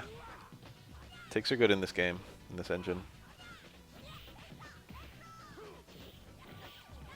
I mean, Makoto's command grab is pretty obnoxious too because you can't really punish it per se if you're reading it. But you can at least get out of the way and that's something.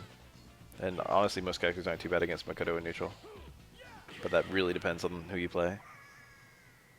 Aura beats Makoto in neutral, I feel.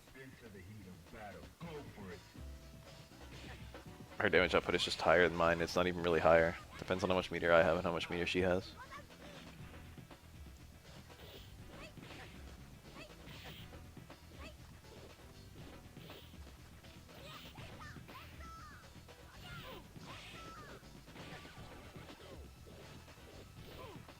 Cold Blue Kick is unfortunately one of those moves where it's like, how do you even make this good? Juggling into it, allowing for a combo no matter what would be a start. Allowing you to combo into one of the versions would be good. Basically what they did with Guile and SF4 Omega when he got Cold Blue Kick. A Cold Blue Kick feint. He Cold Blue Kicks into you and it literally never hits you even though it's just the same animation as the regular one. And then he's next to you and he throws you. Genius. Oh, like a pixel too far. That dash through. But Makoto ended up being too far away.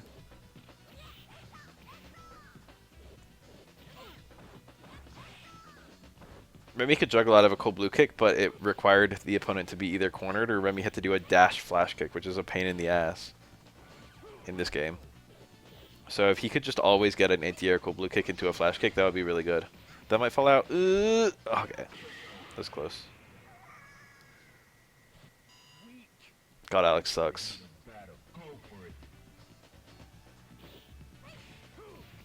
Why is that even a thing? How did Alex get that fucked over when it comes to supers? How does he have how does he have two of the worst supers in the game? It's not like Super 2 is that good either.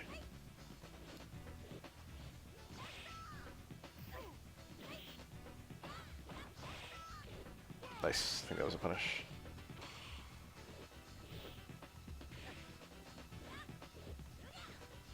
Alex is looking pretty strong here. His chip out tools are actually pretty good. Oh, that's the start.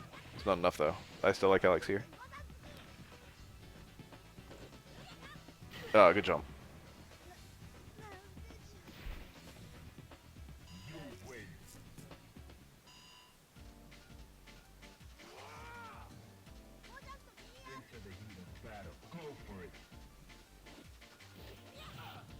Makoto's burst damage with super is high, but Makoto's burst damage without super is actually surprisingly low. Her burst damage with super is the highest in the game. Possible exception, Aura's Infinite.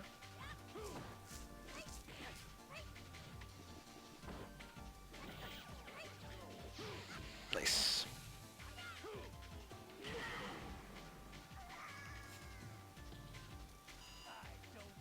Prepare to strike. Now.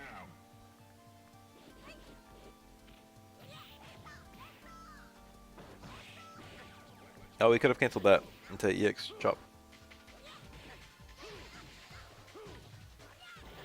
That looked very badly spaced. Thought it was done. He probably went for a TC there on the low short, but missed it because they're one for him. Oh, isn't that a bitch? He had a button punish there, but he went for a cancelable button punish, and Stinstrong just whiffed because Alex sucks. Reversal something. What the fuck was it? We'll never know. See there, that's the punish he should have done the last time. He just got low strong. That's not much. It doesn't cancel or anything. Cancelable low strong would be a huge fucking tool for Alex. They should give him that. If they ever remake this game. That would be fantastic. His cancels are so shitty. Say medium kick is frustratingly, like, it's like a little bit too slow, and it has an activation range, and if you're outside the activation range, it just fucking won't come out. And Stand Strong can be ducked by a lot of characters. So usually it matters a lot which one you do of the two. It might fall out.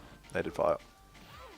Usually it matters a lot which one of the two you do, and there are even scenarios quite often where neither of them work. Like by the frames, Alex can punish that dash punch with close medium kick, but he's too far to get close medium kick.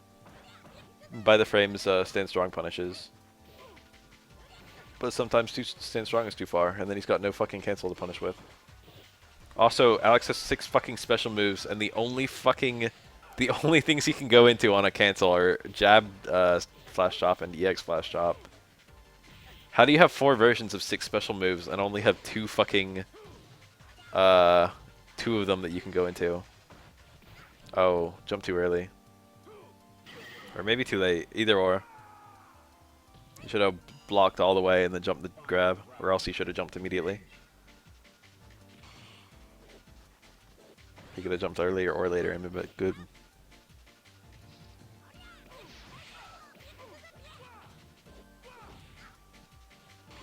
If Alex had juggles out of Crouch Fierce always, like Street Fighter 5, that would be a really good step for him.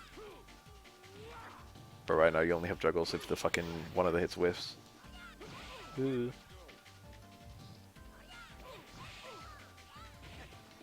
Towards Strong to chase the jump. Towards Strong is actually a really good button in this matchup. Goes into your parry, I think. Ah, that was nice. Makoto had to like make a read because Alex could have woken up with like super or something like that. Huh? Oh, that video was only 24 minutes long. How weird. I'm gonna refill my drink real fast. I'll be right back. But I'm gonna keep the video playing.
You remember those little Chivos in Online Edition? Oh, Alex had a guaranteed win there.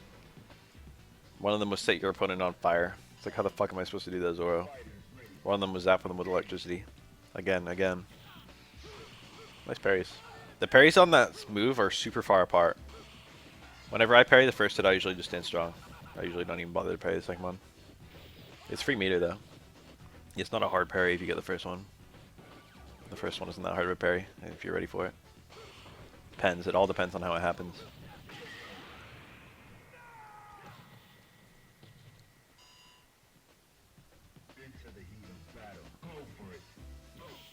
But if you just like tap like you do for multi-hit moves on Alex's EX/elbow, your second parry will be too early and you'll get hit. What is that horrible Moko? She's flat. She's even flatter than the normal Moko. Ooh.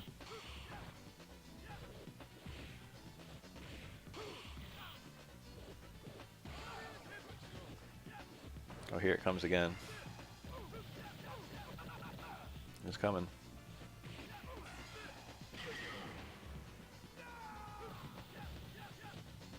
If it was me, I would just write out all four. Oh, maybe it's just done. Maybe that's the only part. Oh, caught the parry attempt or something. This Alex is good. This is a good Alex player. Oh yeah. I wonder if that builds more media than ending with something else. I like the hair color on this Alex.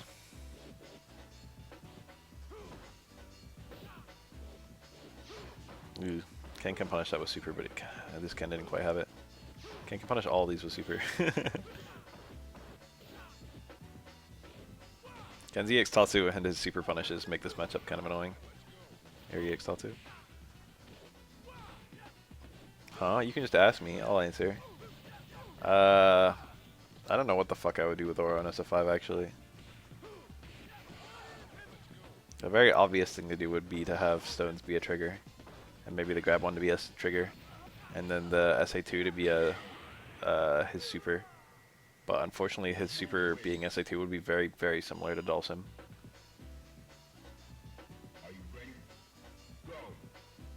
I don't want Oro in SF5, I want him in SF6 though. Oro's design is extremely weird because he has no grounded combos at all. He has his little TC short forward, which does nothing. And then he's got a fucking close jab into far short, which is a one frame link between two light normals that does nothing. And that's like it. Those are your only fucking grounded combos with Oro. And third strike. Ugh. Launches are quite powerful. But like, if he had a launcher in SF5, I feel like it would be unsafe. And that's like the origin of all his fucking combos.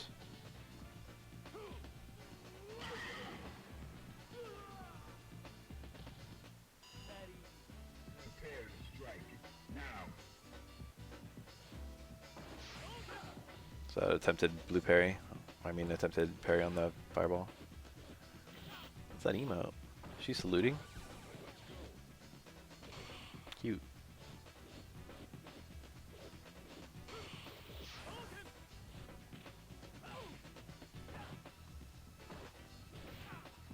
I wouldn't want any of Oro's supers to be his actual super, to be honest.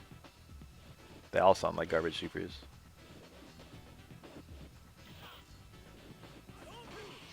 Okay. I thought he was going to get hit by that fireball, but he didn't.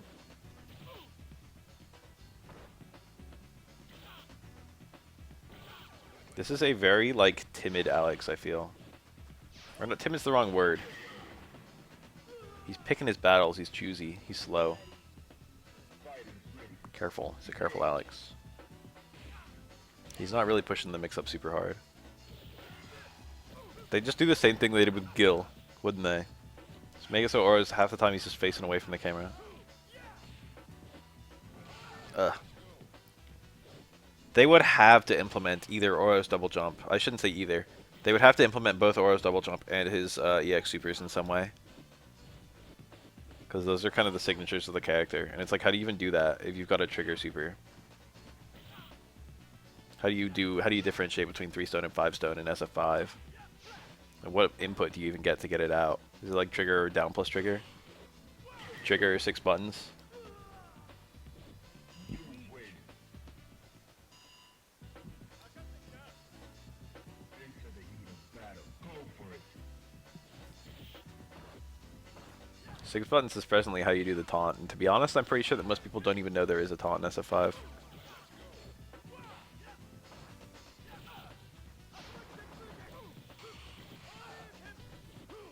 Or does not translate well to SF5. But it's okay as long as they're willing to have him be weird. It's actually, if anything, it's good that he doesn't translate well as long as they translate him faithfully. But I think they would try and translate him to SF5, which wouldn't work.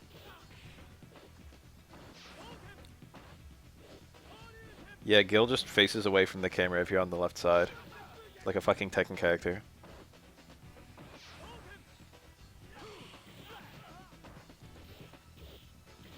Nice.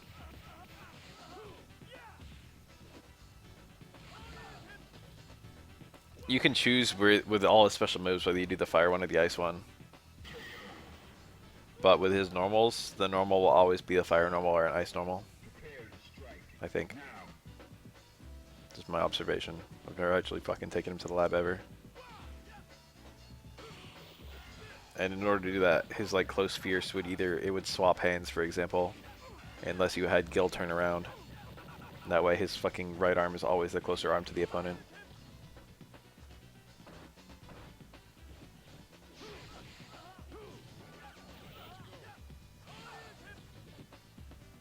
And that way his close fierce is always fiery or whatever it is.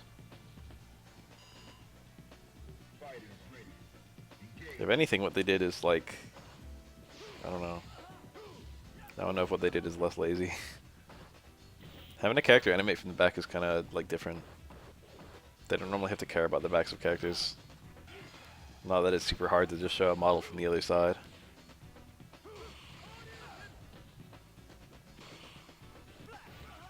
Oh, that was a link. He actually could have killed there, but he had to spin meter. He could have done EX/elbow after the back turn. But you have to already be charging. And he might not have had charge. Because it's quite rare to have those, like, medium and heavy flash drop actually hit.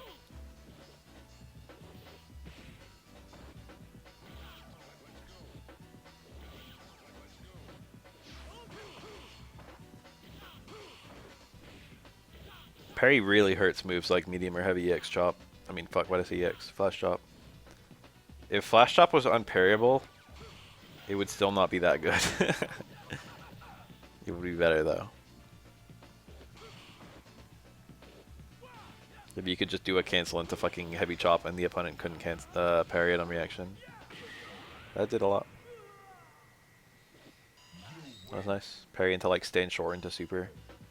I was talking about cancels in close forward and oh, no problem. I was talking about cancels from like close forward or strong for Alex into buttons, into special moves. But actually pretty much everything Alex has that cancels goes into SA2. SA2 is very fast. So you get like low short into super, or like stand short into super, or jab into super. Those all work. Unfortunately, they only work with Super 2 because Alex SA1 and SA3 are both grabs. Oh.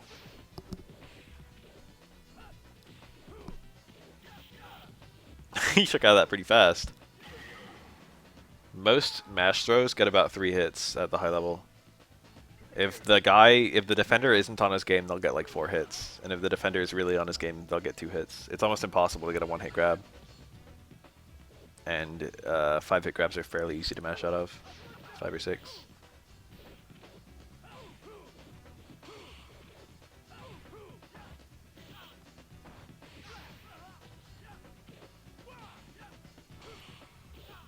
Whoa.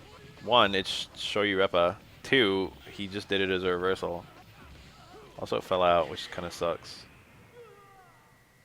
Shoryurepa Ken, I didn't notice until right fucking now. That's especially bad in this matchup where Ken picks up a lot of punishes with SA3. I mean, Shoryurepa's a pretty bad super, as we just saw. I actually haven't seen it fall out like that in ages. I forgot that was a thing. That's not gonna fall out. It does do pretty high damage. You get used to Ken with a really weak super with SA3, but both his other supers are actually like quite a bit stronger. Granted, SA3 is the best super by far, but it is kind of interesting that you get higher damage output on parries, for example.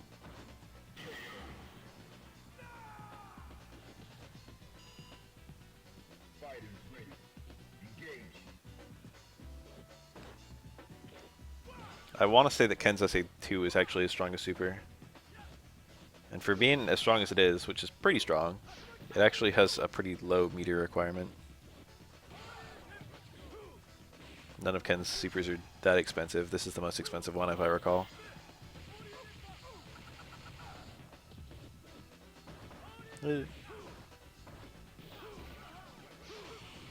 Oh. Sure you rep a Ken, huh? That's neat. I mean, it's horrible on paper because you lose the link out of overhead and you lose the link out of low strong. Low strong link super actually does work. Oh, now he's back to Shibu. But you have to be like touching them. Shuriken and Shoyu Repa are actually like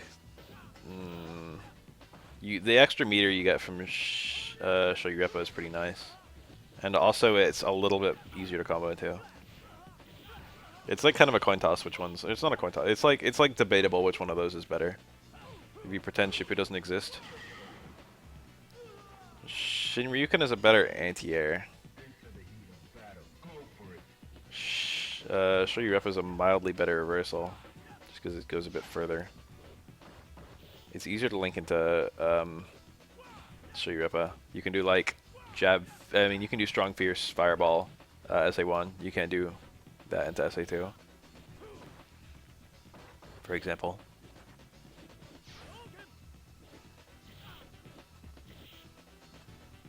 They're both good at different stuff, despite the fact that they're very similar. Not especially for task matches. I like task stuff for most things, but task fighting game stuff just feels like, I don't know. Why am I even watching? The most interesting one I've ever seen has been like the Zero Damage Combo Knots videos, and they were only just interesting for the novelty. I feel like I've seen a lot of task matches in SA3 where it's just a zillion parries and it's like, okay.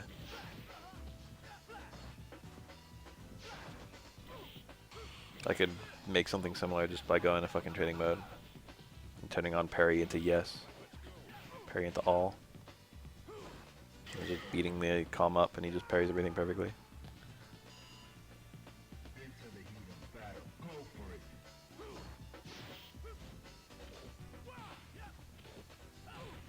I kind of like the ones where it's like trying to make a close match between two like task players, and it's like showing off repeated like crazy punishes or like weird hits or stuff like that. That's kind of cool. Ugh, there's a backdash I think that got hit.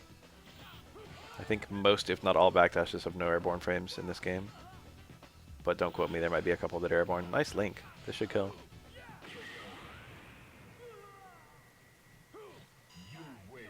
That's scary to go for because that super's really unsafe. Was this fucking Shoyu Repa just a mistake? I wish people fooled around with supers a bit more in this game. I do. I pick SA1 all the time when I'm playing casuals just to fuck around. And that's like not a great super. But I feel like it's very rare when watching casuals in this game that someone picks an off super.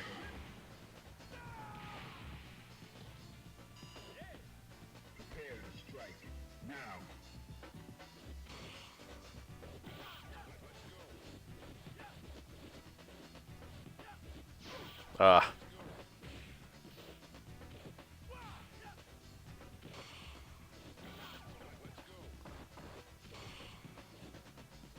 Yeah, there are a lot of cool looking supers, and some of the combos into them are pretty weird. I really like seeing Akuma's Air SA3.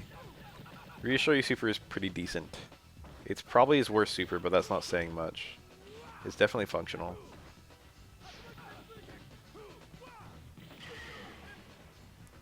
It's notable because if you get a parry, it's like the absolute highest damage you can get after a parry.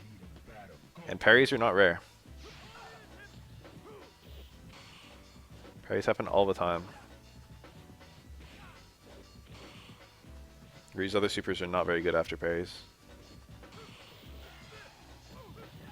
But Ryu has other stuff to do after parries. For example, Crouch Fierce EX Donkey Kick would be the obvious one. Perfectly executed punish. Block once, back up a bit, jump in.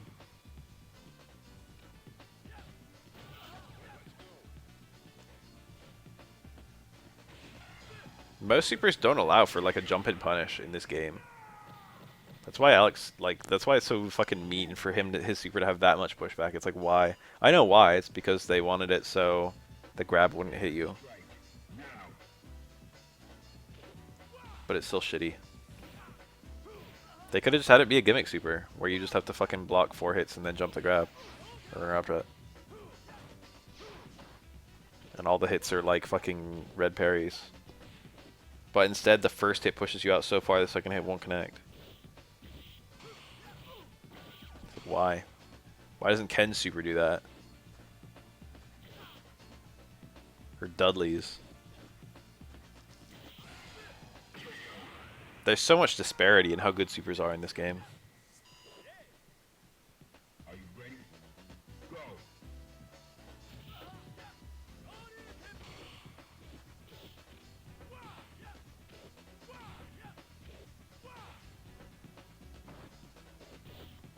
Like, how could they possibly have thought that, like, I don't know, tons of supers. How could they have possibly thought that, like, Remy SA2 was anywhere as good as Dudley SA1? It's like, functionally, they're very similar. Except Dudley has, like, 20 billion combos into his. Okay, 20 billion's a bit strong. But he's got, like, 4 good ones.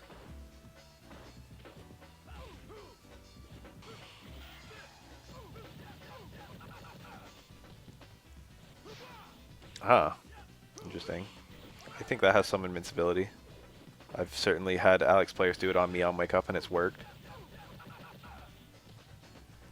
It usually kind of sucks though.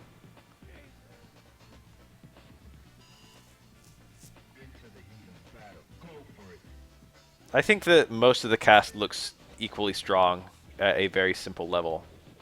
I mean, I don't know how this game has quite a lot of depth to it. Like, how good did they really get prior to release? The devs. It's hard to know whether a character like Chun-Li or a character like 12 is going to be like really broken strong or really broken weak. Obviously, they're really different from the rest of the cast. Oh, he wanted close fierce. What's funny is Chun-Li and 12 are actually very similar in that they just kind of like wiggle around and poke you.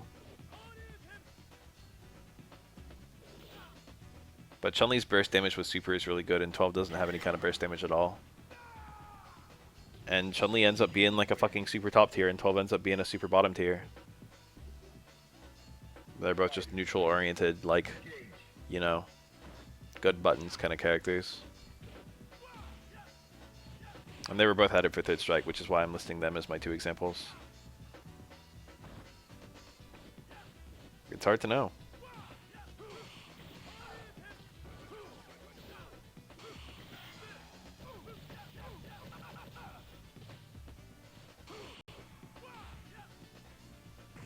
Sean was like probably second or third best character in Second Impact, or maybe fourth. My approximate tier list for Second Impact is probably Ibuki, then Akuma, then Dudley, then Sean, or perhaps Sean, then Dudley would be my top 4. But that's me guessing because I haven't seen that much footage. And I'm not sure I've ever seen a tier list. It's also me guessing based on the tools the characters have. Oh. You messed up the confirm. Are you ready? Go. I mean, 12 has meterless punish combos with super. Same as Chun-Li. And Chun-Li also doesn't have, like, oh, I just said meterless, didn't I? Chun-Li's meterless punish combos are bad too. Like, what does Chun-Li do if she doesn't have meter to punish you? Fucking sweep? Fucking throw you? In a perfect world, she can get crouch fierce into medium bird kick. But that's not actually great. Oreo and Second Impact is pretty jank, so I probably would play in it, but whether I'd do well is a different question. Are you ready? Go.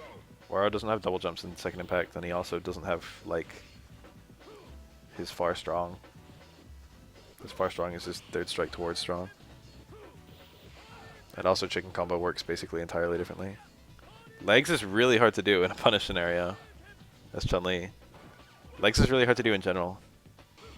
This isn't Street Fighter 4, where you can just do crouch fierce into legs. You need to buffer it. And you won't always get the opportunity to buffer it. Prepare to strike. Now. Nice. Really weird to see that with the non-EX version. But he dead OS'd it! I just realized that. Christ. That was technically a confirmed super. You see that? Look at his meter. Now. He will only get enough meter to do the super if he hits. If it was blocked, he would have failed to build enough meter. So he could always super there. Good lord. I never thought about using that there. Dead OS works with every character, but like... I don't know. It's a lot easier to find times to use it with some characters than others. It's really hard to find time to use it with Aura, for example, because all of Aura supers are kind of set up supers.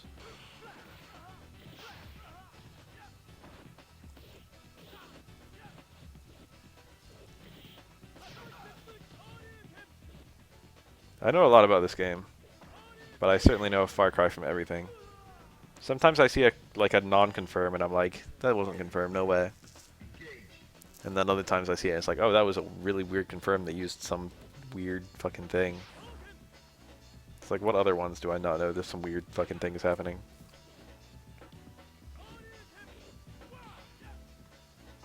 Maybe there's a lot of weird fucking things in this game.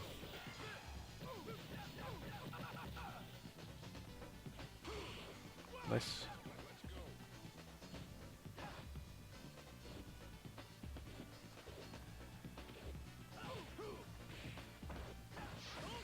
Was that red?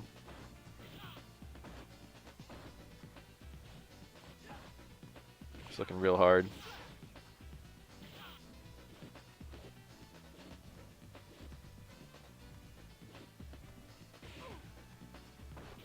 Oh, that wasn't confirmed. That was in no way confirmed. That was just a fuck up from Ken that worked. He should have died for that.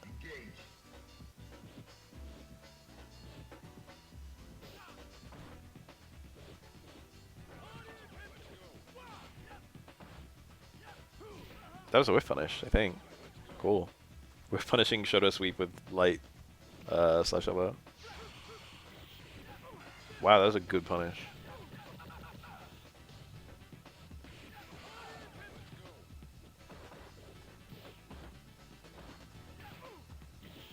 I think about that. I think about whole genres that have died because of like stuff like that.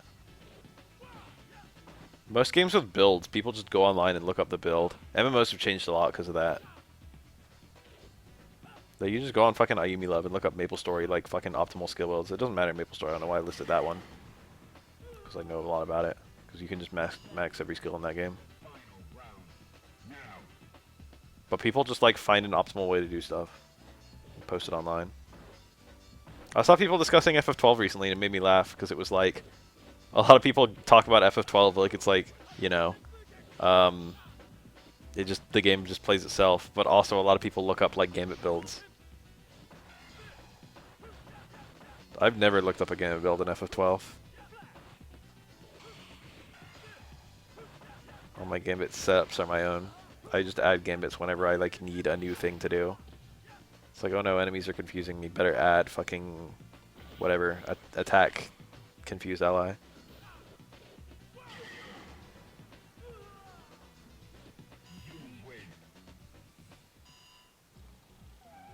I don't know if they fixed it in Zodiac Age, but a really fucking dumb thing in International Zodiac Job System and Vanilla FF12 is that there's no Gambit for stealing. There's no like Gambit for like enemy hasn't had an item stolen yet, steal. If you set any kind of Gambit, it'll either never try and steal from the enemy or always try and steal from the enemy. There's no like conditional you can do. The closest I found was making it so I do enemy targets HP equals 100% steal, and then my other allies I have them do party leader's target attack, and that way they don't start attacking until I get at least one steal off, and then once they start attacking, my main character stops trying to steal because the enemy's HP is no longer 100%. And that was usually pretty good. That was a homemade gambit. But like most gambits work without any kind of stupid setup like that. Also, most gambits are super fucking stupid because it'll be like ally status confused, and it'll be like, you know, that one is actually kind of useful. But like ally status sleep, and it's like you see that, it's like, oh, I'll just do ally status sleep and alarm clock, and that way whenever an ally is asleep, I'll use an alarm clock on them. But what you can just do is ally any alarm clock, and the AI will automatically know not to use the alarm clocks until one of them would do something. If you do ally any into alarm clock, nice, cool juggle. The AI will never use it unless an ally's asleep, and then it'll just use it. So like, what the fuck is ally asleep for? What does that help you do? Nice jump in. Feels so good getting a big beefy. I can't believe Dudley stayed on that side, but his normal whiffed.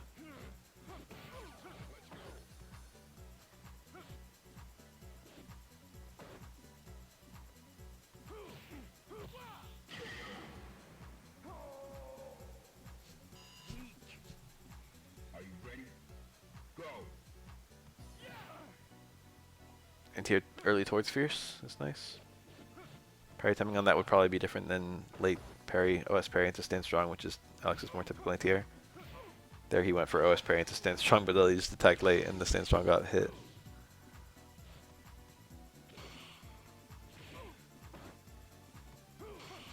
Nice. Oh, but it hit him midair. And he still got the fucking juggle. Alex could have parried that, but parrying post-freeze was really hard. And he didn't parry pre-freeze.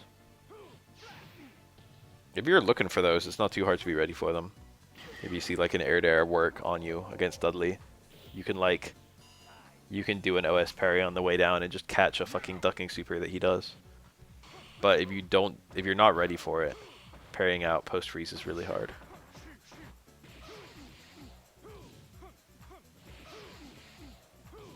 I play a lot of Pokemon Showdown, and Smogon builds are definitely a thing. Pokemon is very much a game where you can create something and have it work, especially if it's like a meta pick. You can run like 3 attacks on a Mon that are really good against whatever's currently good. It's like, oh, like, I don't need to run HP ground on my fucking Genesect because, whoa, and it worked because Heatran's not common. A really common thing for Genesect back when that was legal in Gen 5. It's legal again now, presently, and anything goes. A really common thing in Gen 5 was to run a set for Genesect that was just horrible against all fire types. You'd have like U-turn and then like Flamethrower, Ice Beam, and Giga Drain. And it's like any fire type resists all of those moves. But the thing is, in order for the opponent to go into a fire type, and Genesect's quad weak to fire, for the opponent to go into a fire type, they have to switch the fire type into Stealth Rocks, and most fire types don't have recovery. And fire types take a quarter of their health at least. That's not true. Fire types generally take a quarter of their health switching into Stealth Rock. In Gen 5, there are only like 2 fire types in all EU.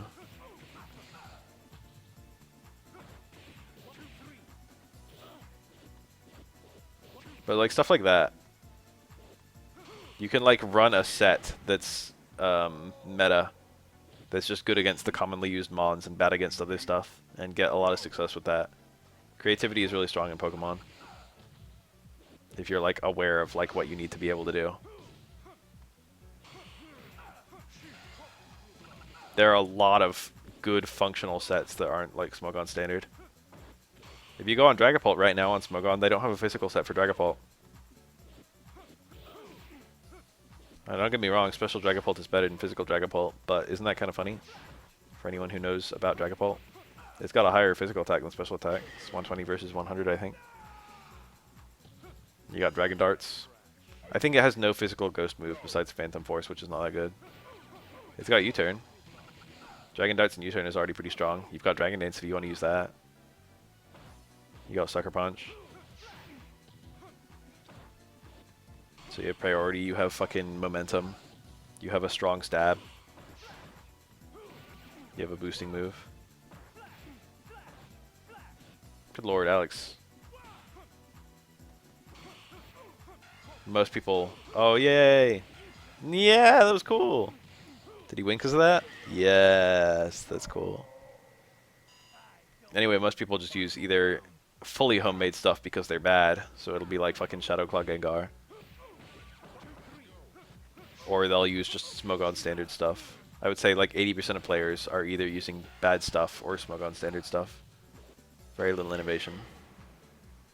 Look at that TC. That's the TC that's hard to parry. It has no other purpose. First hit's a low only parry, the second hit's a high only parry. You can just block both of them. Second one's not an overhead or anything. But it just fucks people who are trying to do wake up parry.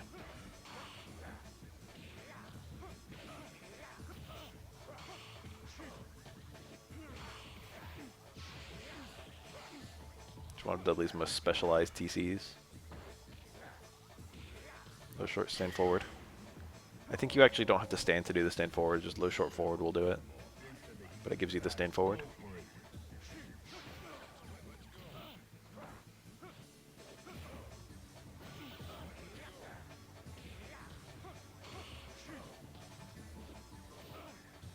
I was playing Sword and Shield OU for the first time in ages yesterday and the day before. Well, almost for the first time at all.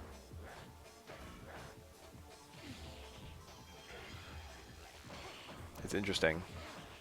There's some really weird differences. For example, Rotom W is picked less than Rotom Heat in the current meta. I ran into like 3 Rotom Heat teams in my first 3 battles, and I was like, what the fuck? Rotom Heat's a thing? Heavy duty boots. Pretty nice. Better ability to clear the hazards, and better. It's a better meta option, honestly. It's good against a lot of the common mons. The current kings of OU are Corviknight and Clefable, who are both really bonkers. Did they leave a punish there? Maybe a super? Nice. Hit him crouching. Didn't recover in time from that sweep.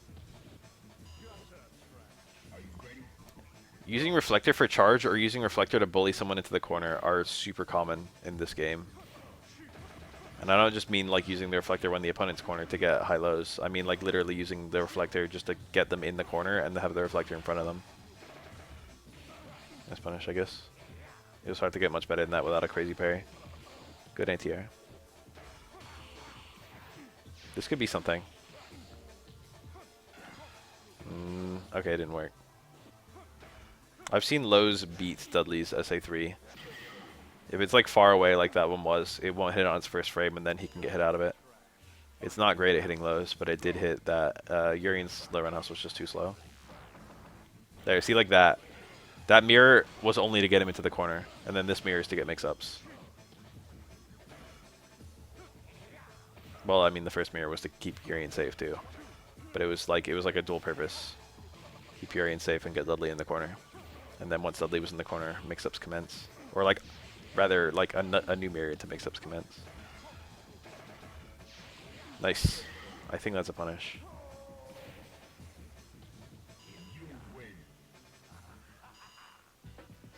Mirror to get out of the corner. Ish. It's not usually a pressing issue to get out of the corner in this game, I feel. But theoretically, you can do tackle into mirror to like just make some space mid-screen. Just like walk yourself out of the corner a bit, yeah. EX mirror is occasionally used as an anti-pressure tool, but it's not exactly common.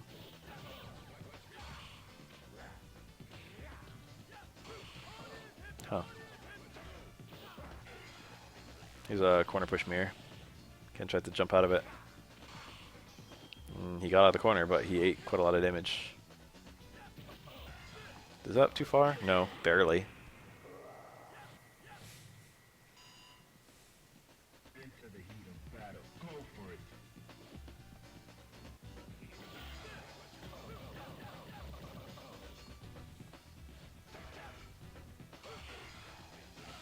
Nice. Very optimal.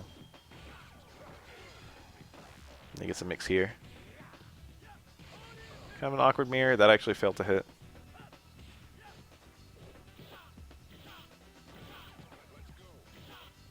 God, look at him land these fucking low forwards.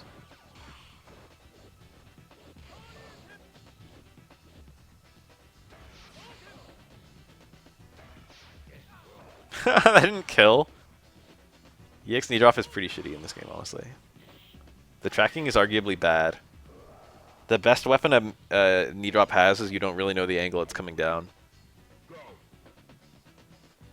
But EX knee drop telegraphs where it's going. Ugh. Oh, see, look how low risk that was. Urian might have been able to juggle into a tackle, actually. EX knee drop, I think, is safe, but the opponent can parry it. It's not fast. I don't know if it's safe, actually.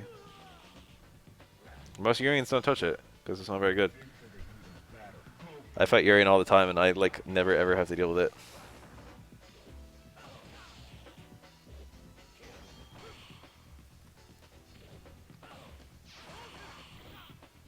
That was not a punish. EX Fireball, 0 on parry. Can just happen to get hit. Oh, mid-air connect is big. Yeah, look at all the damage. Oh, it hit. I thought Ken was going to get hit. Sad. Oh no!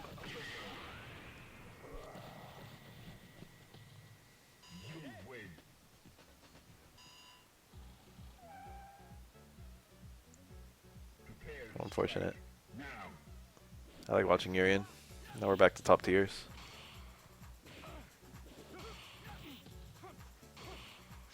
I don't dislike these guys, don't get me wrong. Very nice.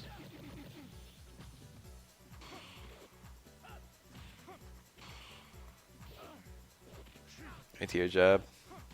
Oh my goodness. He's like, fuck your short swing blow, fuck your throw. Here's my hard DP. Beat both of them. Big brain time. Starring Ken. It's another ground EX Tatsu. That throw! Dudley did throw and it was too far away and then Ken threw him.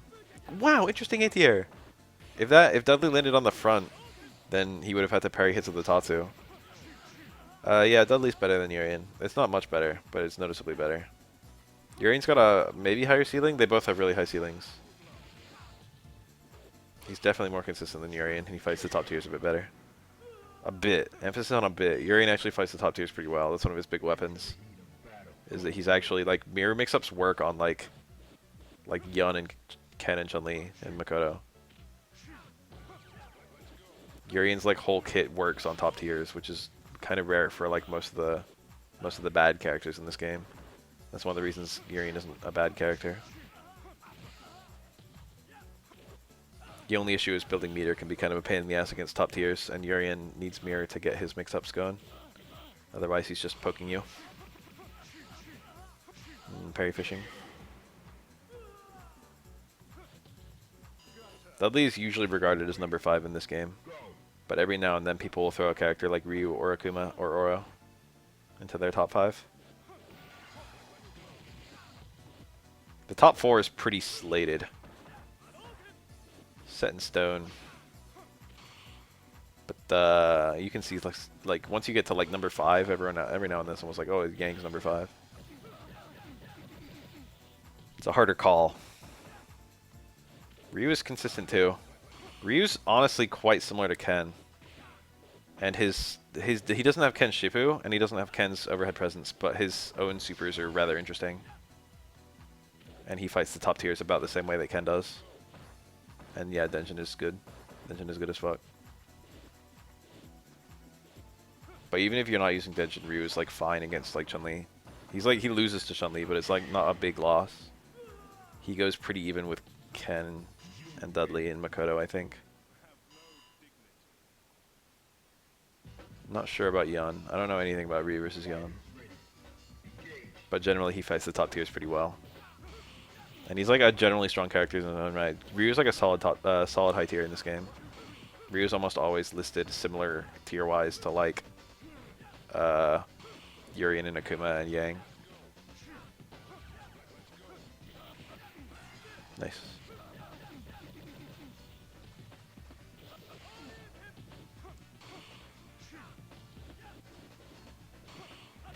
Yeah, it wasn't even a cancel. I don't think Ken's Fire Strong cancels actually. It doesn't. Into the heat of battle. Go for it.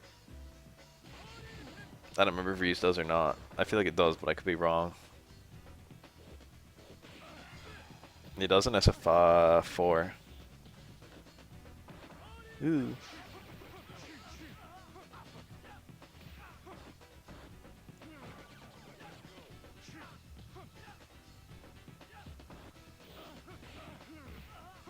Oh, what the fuck? Did he roll the wrong way?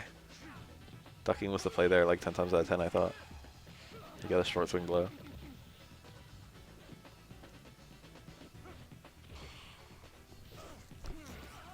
There we go. I love Corkscrew Blow's animation where like Dudley's moving forward so fast, like the fucking wind on his face. 3 hits. The mesh though. You can see throws aren't that powerful. Look at Ken's HP. Mesh shows rather. Regular throws are a bit stronger. Nice. Good ATR. It's good to occasionally rip those. Dudley's towards jab, completely whiffing on a crouching Ken. Super for the hard knockdown. Rose normally beats that. Whoa, good crosscut. Closest character to Dudley in SF. That's a hard question. He's not really like anyone that much. Ed? Maybe. Not really. The special moves are completely different, I feel.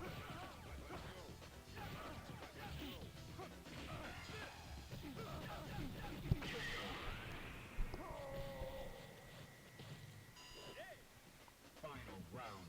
Go for it.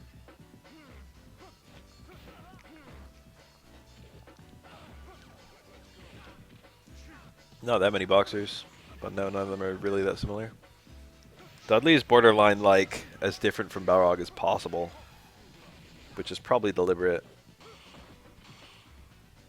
But then Rog got some kind of Dudley-ish stuff in SF5, notably the overhead reset presence and the TCs. Give him a bit of a Dudley feel. Oh yeah, Crackerjack. If you call him a boxer, then he is definitely just Rog. Prepare to strike. Now. The closest character to Rog is probably fucking Alpha Birdie. But Birdie got overhauled in SF5.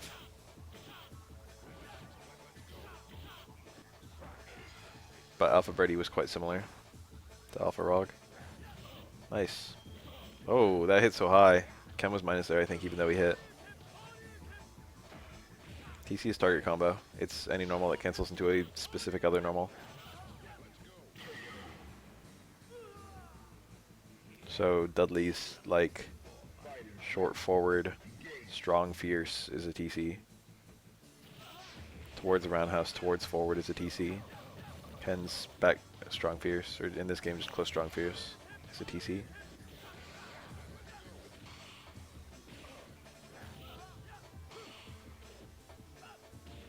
Most combos between normals are like links. Oh yeah. Jab jab is like its own little thing. Chains. A TC is a type of cancel. Most cancels are like, ooh, look at that. Oh, that was a failed tackle, I think.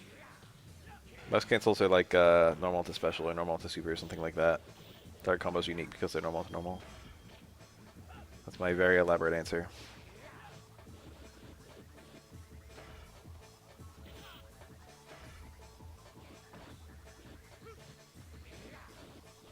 Yeah. This game doesn't actually have that many replacements. People like to say Necro, but obviously Necro is actually not very similar to either Sim or Blanca. The combos in Tekken are a decent analog. They're not great.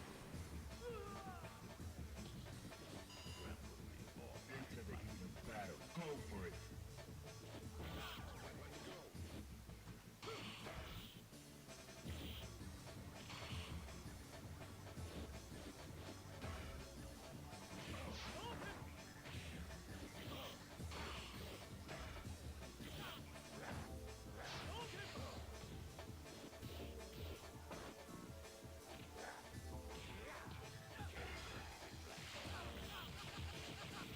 Nice. I think that was a little bit. I don't know. Look how small. Do you ever feel that small? Urian's mirror that he has right now is a huge weapon. Like, tackle into EX mirror is actually really strong right now. Oh, he should have just pulled the trigger. Final round. Go.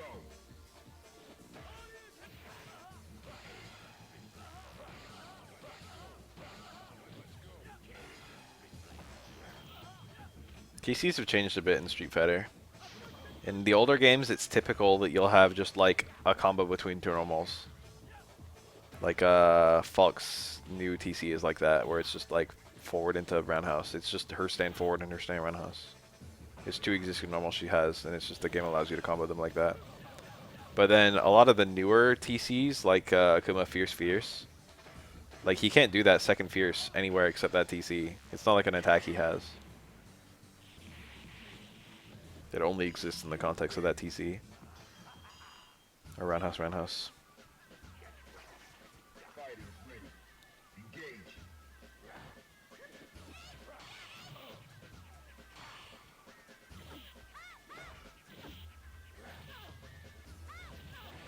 Nice. Huge combo here. Huge jump in. A lot of meter. He did the optimal ender. Most people just end with a Fierce there, but he actually ended with a second tackle, which is a lot harder.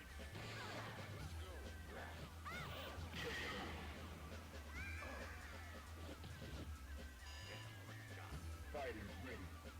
Engage. Anyway, I was going to say most strings are attacks where you can't even do the second part unless you do the first part.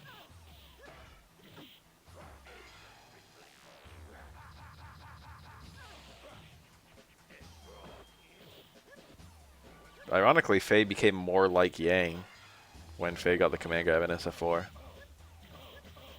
Yang got a special move from Faye, and then Faye got a special move from Yang later on. I'm doing okay. I'm in a class right now, an online class, and it's been fun. I've got like a 95 in it right now, but I'm still like kind of stressed. I need to get at least a C in the class, or I'll have to retake it, and taking it cost me like $150.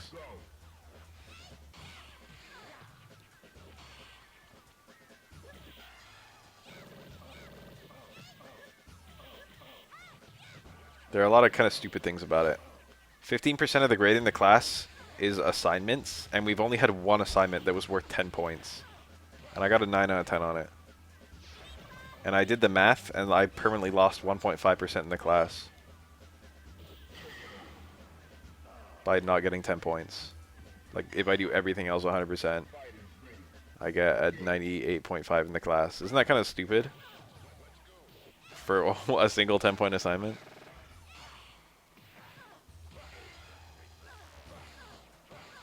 Why is 50% of our grade fucking assignments when there's only been one assignment ever?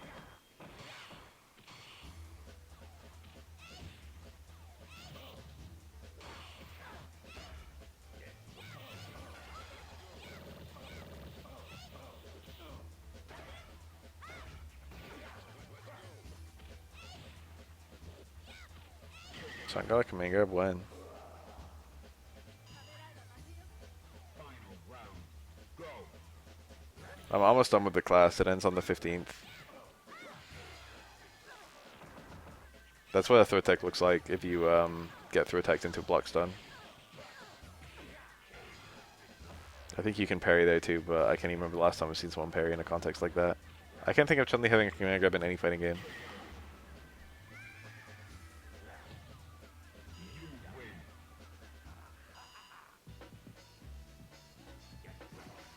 Are you ready? Go. She didn't have any EX. Could be CBS, I don't know. Wow, the double DP. That requires a car on Urian. Good shit. Oof, getting thrown out of a throw miss is the worst feeling. All right. That's Ken did a teeny tiny shimmy. battle. Go for it.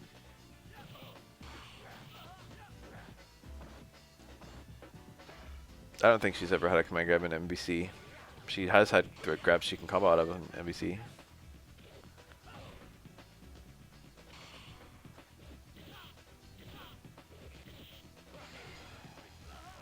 I like how comboable grabs worked in MBCI. Where there were a couple of them, they had like ridiculously heavy scaling. Combos from grabs could just kill in, like even, they had a lot of scaling in MBC3, but they could still kill. And it was just goofy when fucking Magneto air throws you and then he kills you.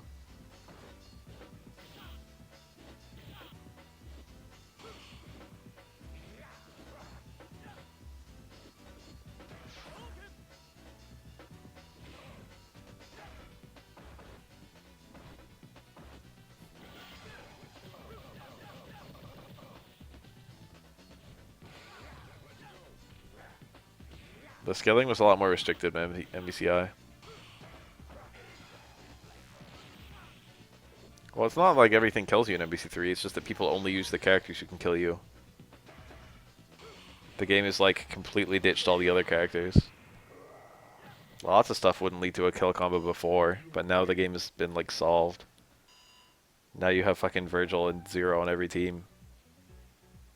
Or Doom. Characters where they can just land one thing and kill you. SVC Chun-Li had twins command grab. News to me, very cool.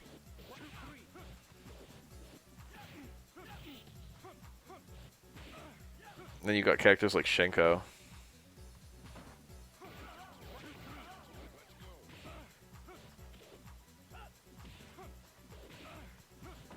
Or Felicia.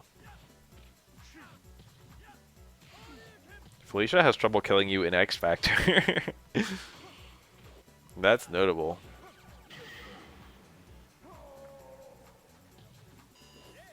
Most characters can just kill you with one bar in X Factor, even if it's like not X Factor level 3, even if it's like level 1.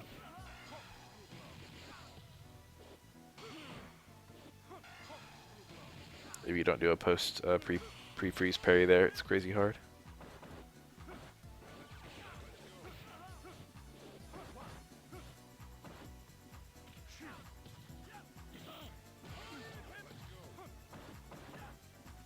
Though these chip options are quite good. Naturally chipping the opponent is always a last resort and third strike, or often a last resort. Being unpredictable is important. The twins are double teaming Chun-Li. I bet there's a Dojin that's like that. Dojin.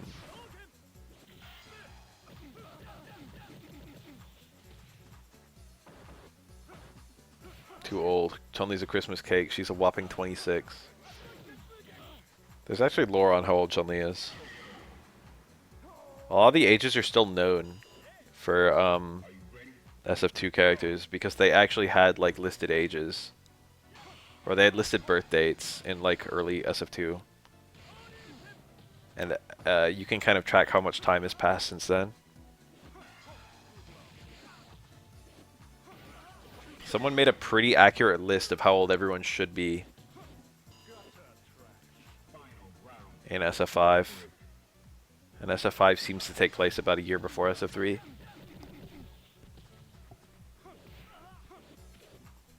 I have the list somewhere.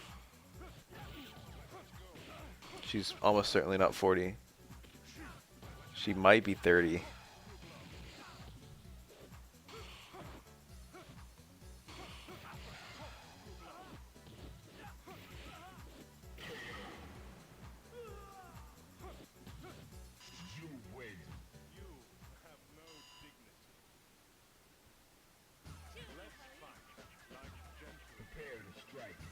Four is debatably non-canon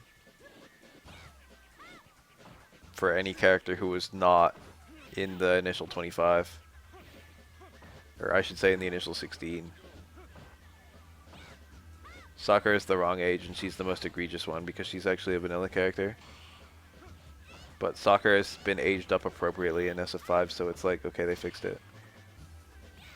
We don't know that Sakura is still in high school, I guess, technically. In SF4. She still dresses like a high schooler.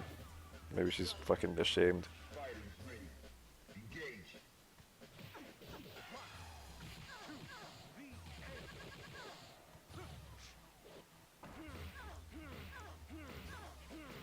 Big. Love that combo. God, let's watch that round again. That was a pretty round. Fighters ready. Engage. Immaculate. Land one jump in. Land one low run house. Win.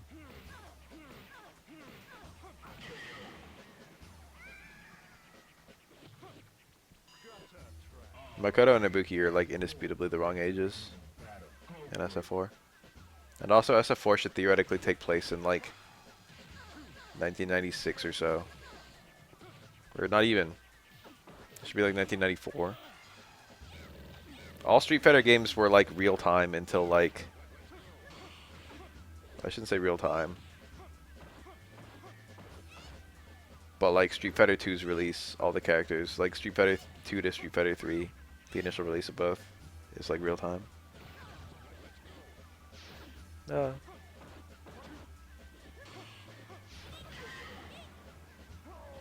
Hi. Fighters ready. Engage. Good night.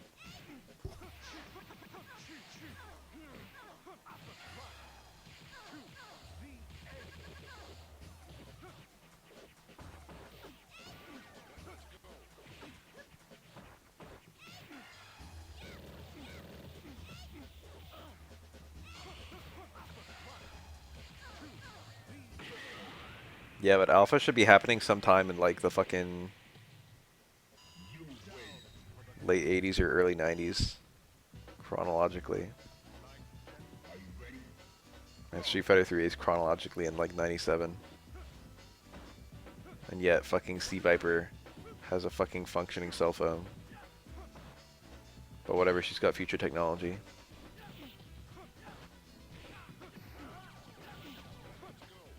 Favorite game to watch Task for?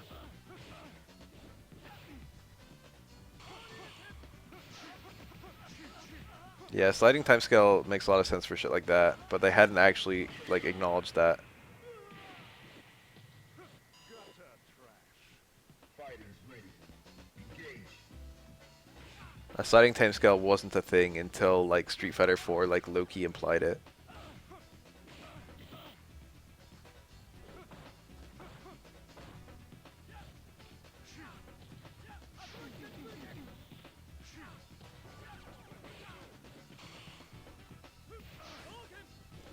But there's technology that just doesn't exist in the real world in Street Fighter all over the place.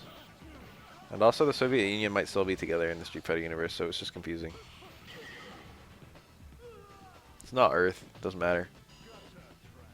Are you ready? Go.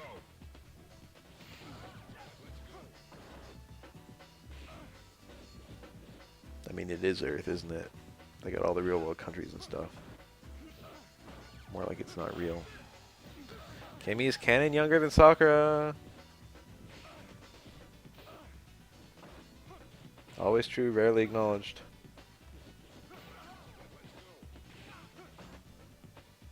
But India's a superpower in the real world. Cammy was 16 in Alpha.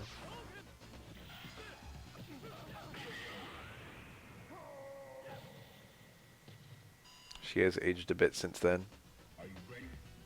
Go. but not a lot.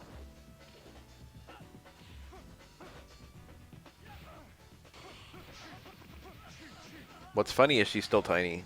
I mean, there's nothing wrong with that. But she was tiny in Alpha because she was like young. And now she's like an adult and she's like the same size. You win.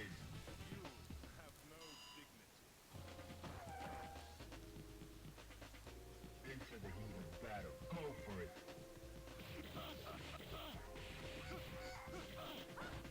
Ibuki's cool.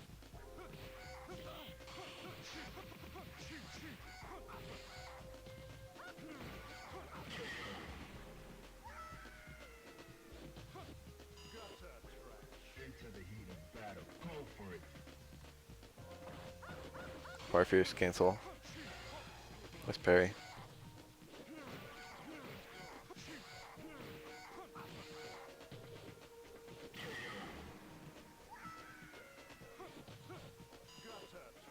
My school is going okay. I was talking about it just a second ago and you missed it. I'm only taking one class right now. Next semester I'll be taking 2 classes, and then the semester after that I'll probably be taking 1. And then I'll probably ditch school. I'm on a wait list to get into a program, and the wait list is a 2-year wait list. And I can be done with all the prerequisites within 3 semesters. So it's like, you know, it's like I'm barely in school, really. But once I'm actually in the program, I'll probably have to, like, quit working for a bit. I don't have to do any of the general ed because I already have a degree.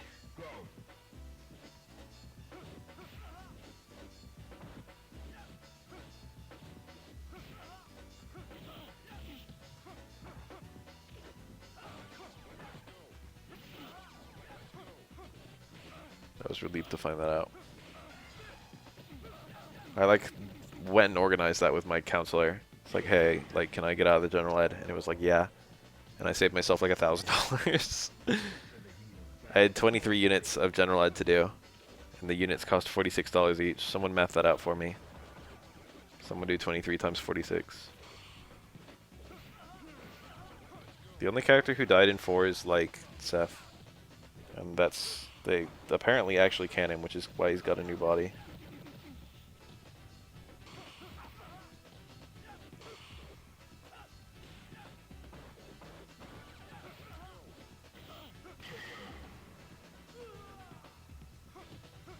We don't know if Gen died. He might have. Dude's old. Abel was in story mode for SF5, so it's not really a secret what he's doing. He was bandaged by number, what, 4? He, like, broke his arm. Someone broke his arm, I don't know. He might have got attacked.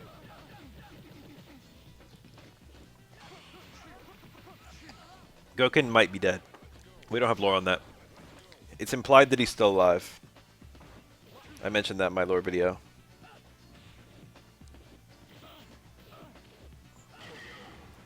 I think Akuma's ending in Super has Goken and Akuma fighting for who gets to train Ryu.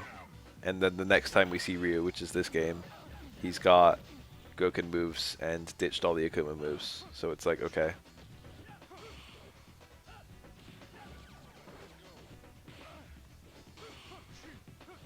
Looks like Goken won, maybe?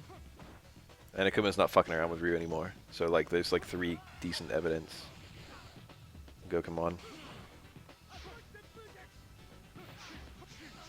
Oh, that was probably an attempted parry. Shin-Shoryu, Metsu-Shoryu, always Shin. If it's Alpha, I guess I prefer Metsu, because Shin-Shoryu is kind of wonky in that game.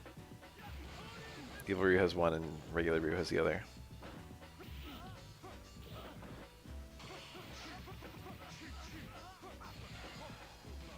Metsu-Shoryu is definitely better than Shin-Shoryu and SF4, but Shin-Shoryu is cooler. Yeah, everyone forgets Evil Ryu was an alpha. That's his debut game.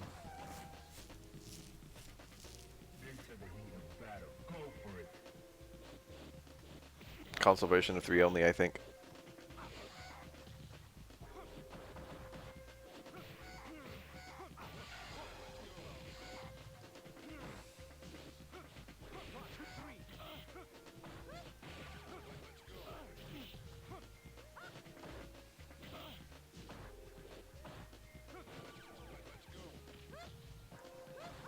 Most people didn't like Seth's fucking versatility. Oh, they hit a backdash. Yeah, but he could have just won there with like DP into super. Totally wasn't blocking. Or I mean, he wasn't parrying. Even he was parrying. He had to get out of the way, which is why he was trying to walk back there. Nice parry, nice punish. Most people don't like low health fucking crazy option characters, honestly.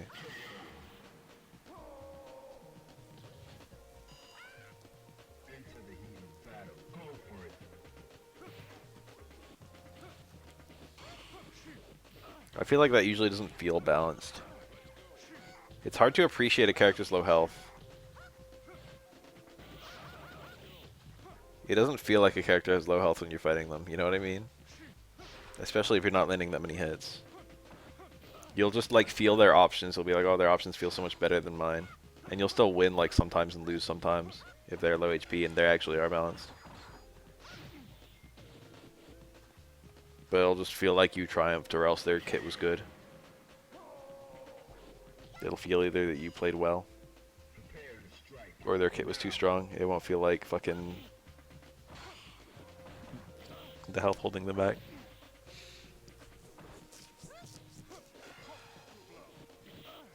That was a punish. He could have cancelled it to EX Umuji, for example, or that. Nice. Crouch Fierce can be cancelled even on parry.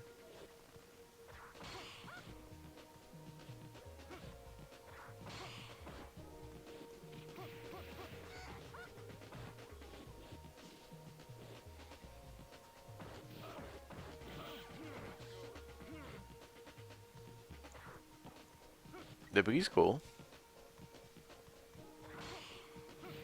Oh, that was nice. But he did ducking straight and it just whiffed. Ducking up it would have hit, probably. Small loan to buy my car with? No. Depends on how badly you need a car.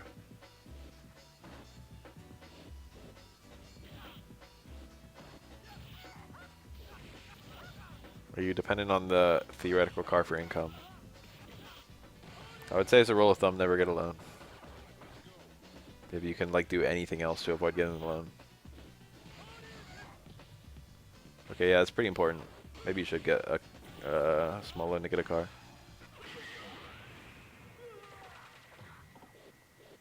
Do the math. Figure out how much taking the bus would cost. And how practical it is and all that. That is a small loan. Become a likable person and then make a GoFundMe. If you're already a likable person, then you already got that step.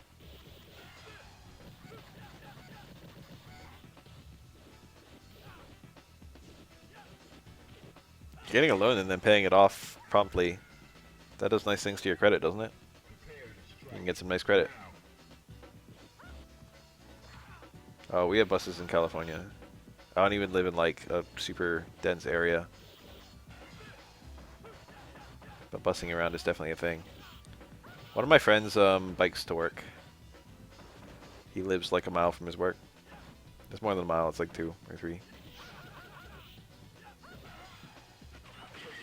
I have $1 million idea. I'll tell it to you if you want. And then you can make $1 million. And then you won't need the loan. My $1 million idea is a YouTube channel called Kitchen Ninja. And you just do cooking videos. But in the cooking videos, you like cut stuff with like kunai or like samurai swords. And you're wearing fingerless gloves in like all the fucking hands-on shots.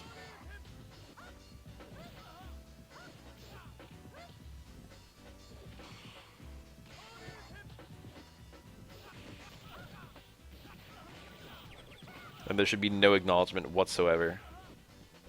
That's probably a failed super, that kunai. It should like literally not even acknowledge that you're using a fucking kunai instead of a steak knife.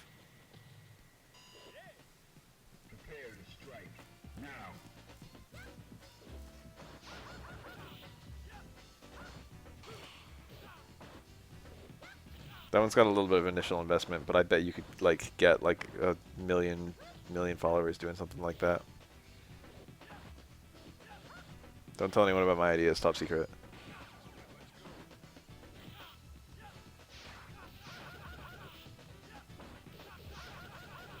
One day it'll be me. Unfortunately, I don't have like a sword. I actually do have a sword, I have 2. They're epées.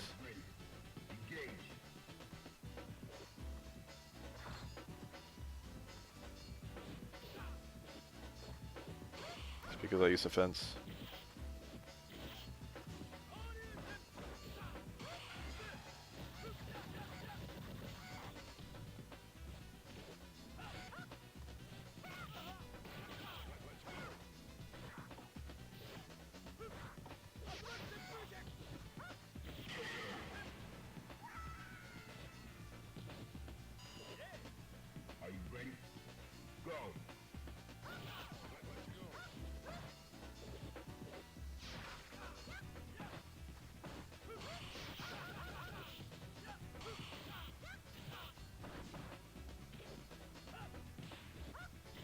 I feel like rule of cool is incredibly important in video games. I don't know that much about Drakengard, but it seems like Yoko Taro is a rule of cool kind of guy, and I feel like that's really important. Final round. Go. When you're making a video game, you should start with what would be cool, and then you should invent reasons. Or like not even acknowledge how weird it is. Just do it, because it's cool. You ever play Kingdom Hearts 2? Remember when Sora like ran up the building and fucking what's his face? I almost said Marluxia. Xemnas ran down the building. And then they like did a sword clash while they were fucking running. It's like, why the fuck was that building even there? And there's a very simple answer, rule of cool. During development, there was just like, hey, wouldn't it be cool if Sora ran up a building and fucking Xemnas ran down a building and they did a sword clash?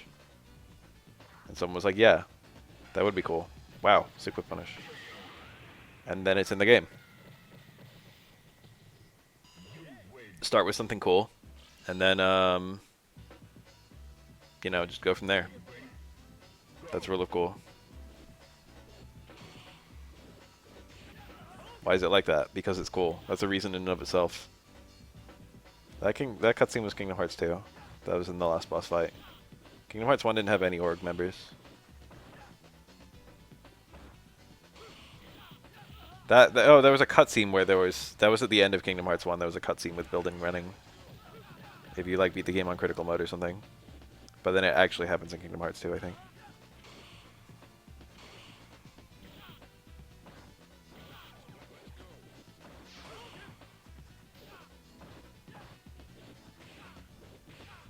Anyway, what I was getting at is with video games, if you're like a game designer, I feel like you should start with something that you think is cool. And then go from there. It is cool to have Blind Samurai. Anyway, a lot of people get bogged down with needing an explanation for shit. But people are willing to accept some pretty stupid explanations as long as it's cool. For example, nanomachines. It was badass watching Raiden punch fucking Senator Armstrong in the chest, right? Wasn't that badass?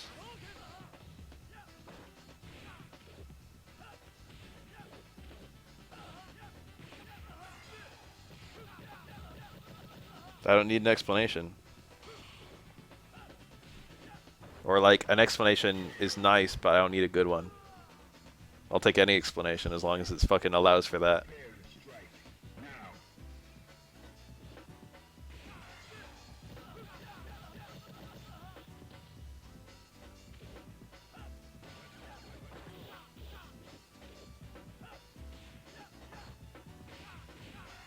Nice.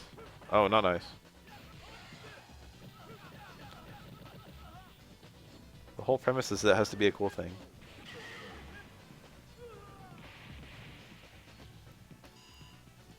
Are you ready? Go.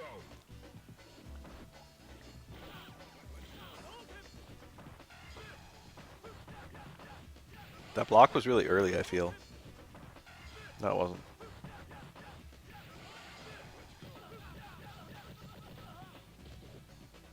Messed up, is it? Sounds normal to me. I can't hear myself at all.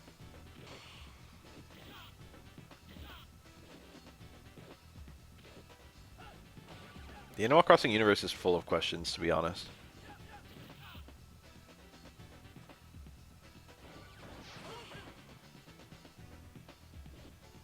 He did that parry looking for a punish on a regular fireball, but it was an EX fireball. He could have parried the second hit. Ugh. You win. Prepare to strike. Now.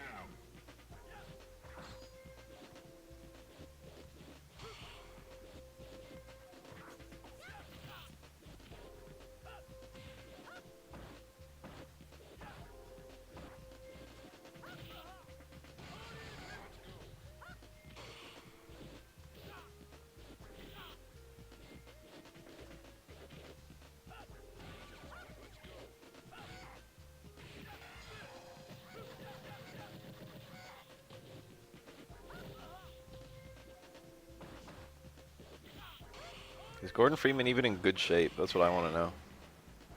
Or is it just the suit doing everything? Into the heat of battle. Go for it. Freeman's a regular ass scientist who was in the right place at the right time. Or perhaps the wrong place at the wrong time.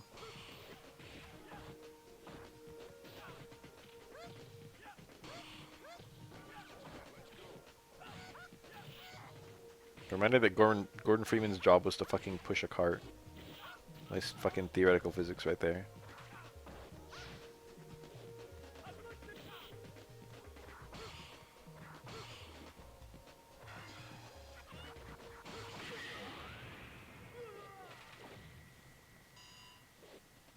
Into the heat of battle. Go for it.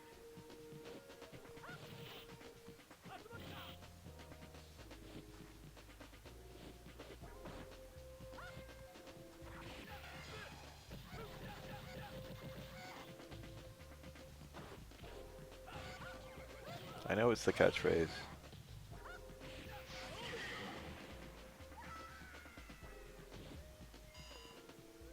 Fighters ready. Engage.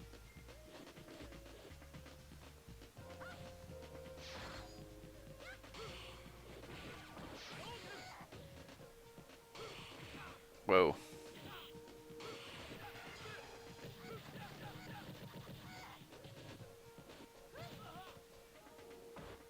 I'm not sure that's quite rule of cool. Ooh, light super. Thank God. You can react right there. I mean, you can see your hits being parried. The guy being parried is, like, not always a sitting duck in this game, which is a kind of cool thing about parries. Oh, we're pretty deep. I don't know if I want to watch another hour and 20 minutes. What do I want to do? Let me think hard for a sec.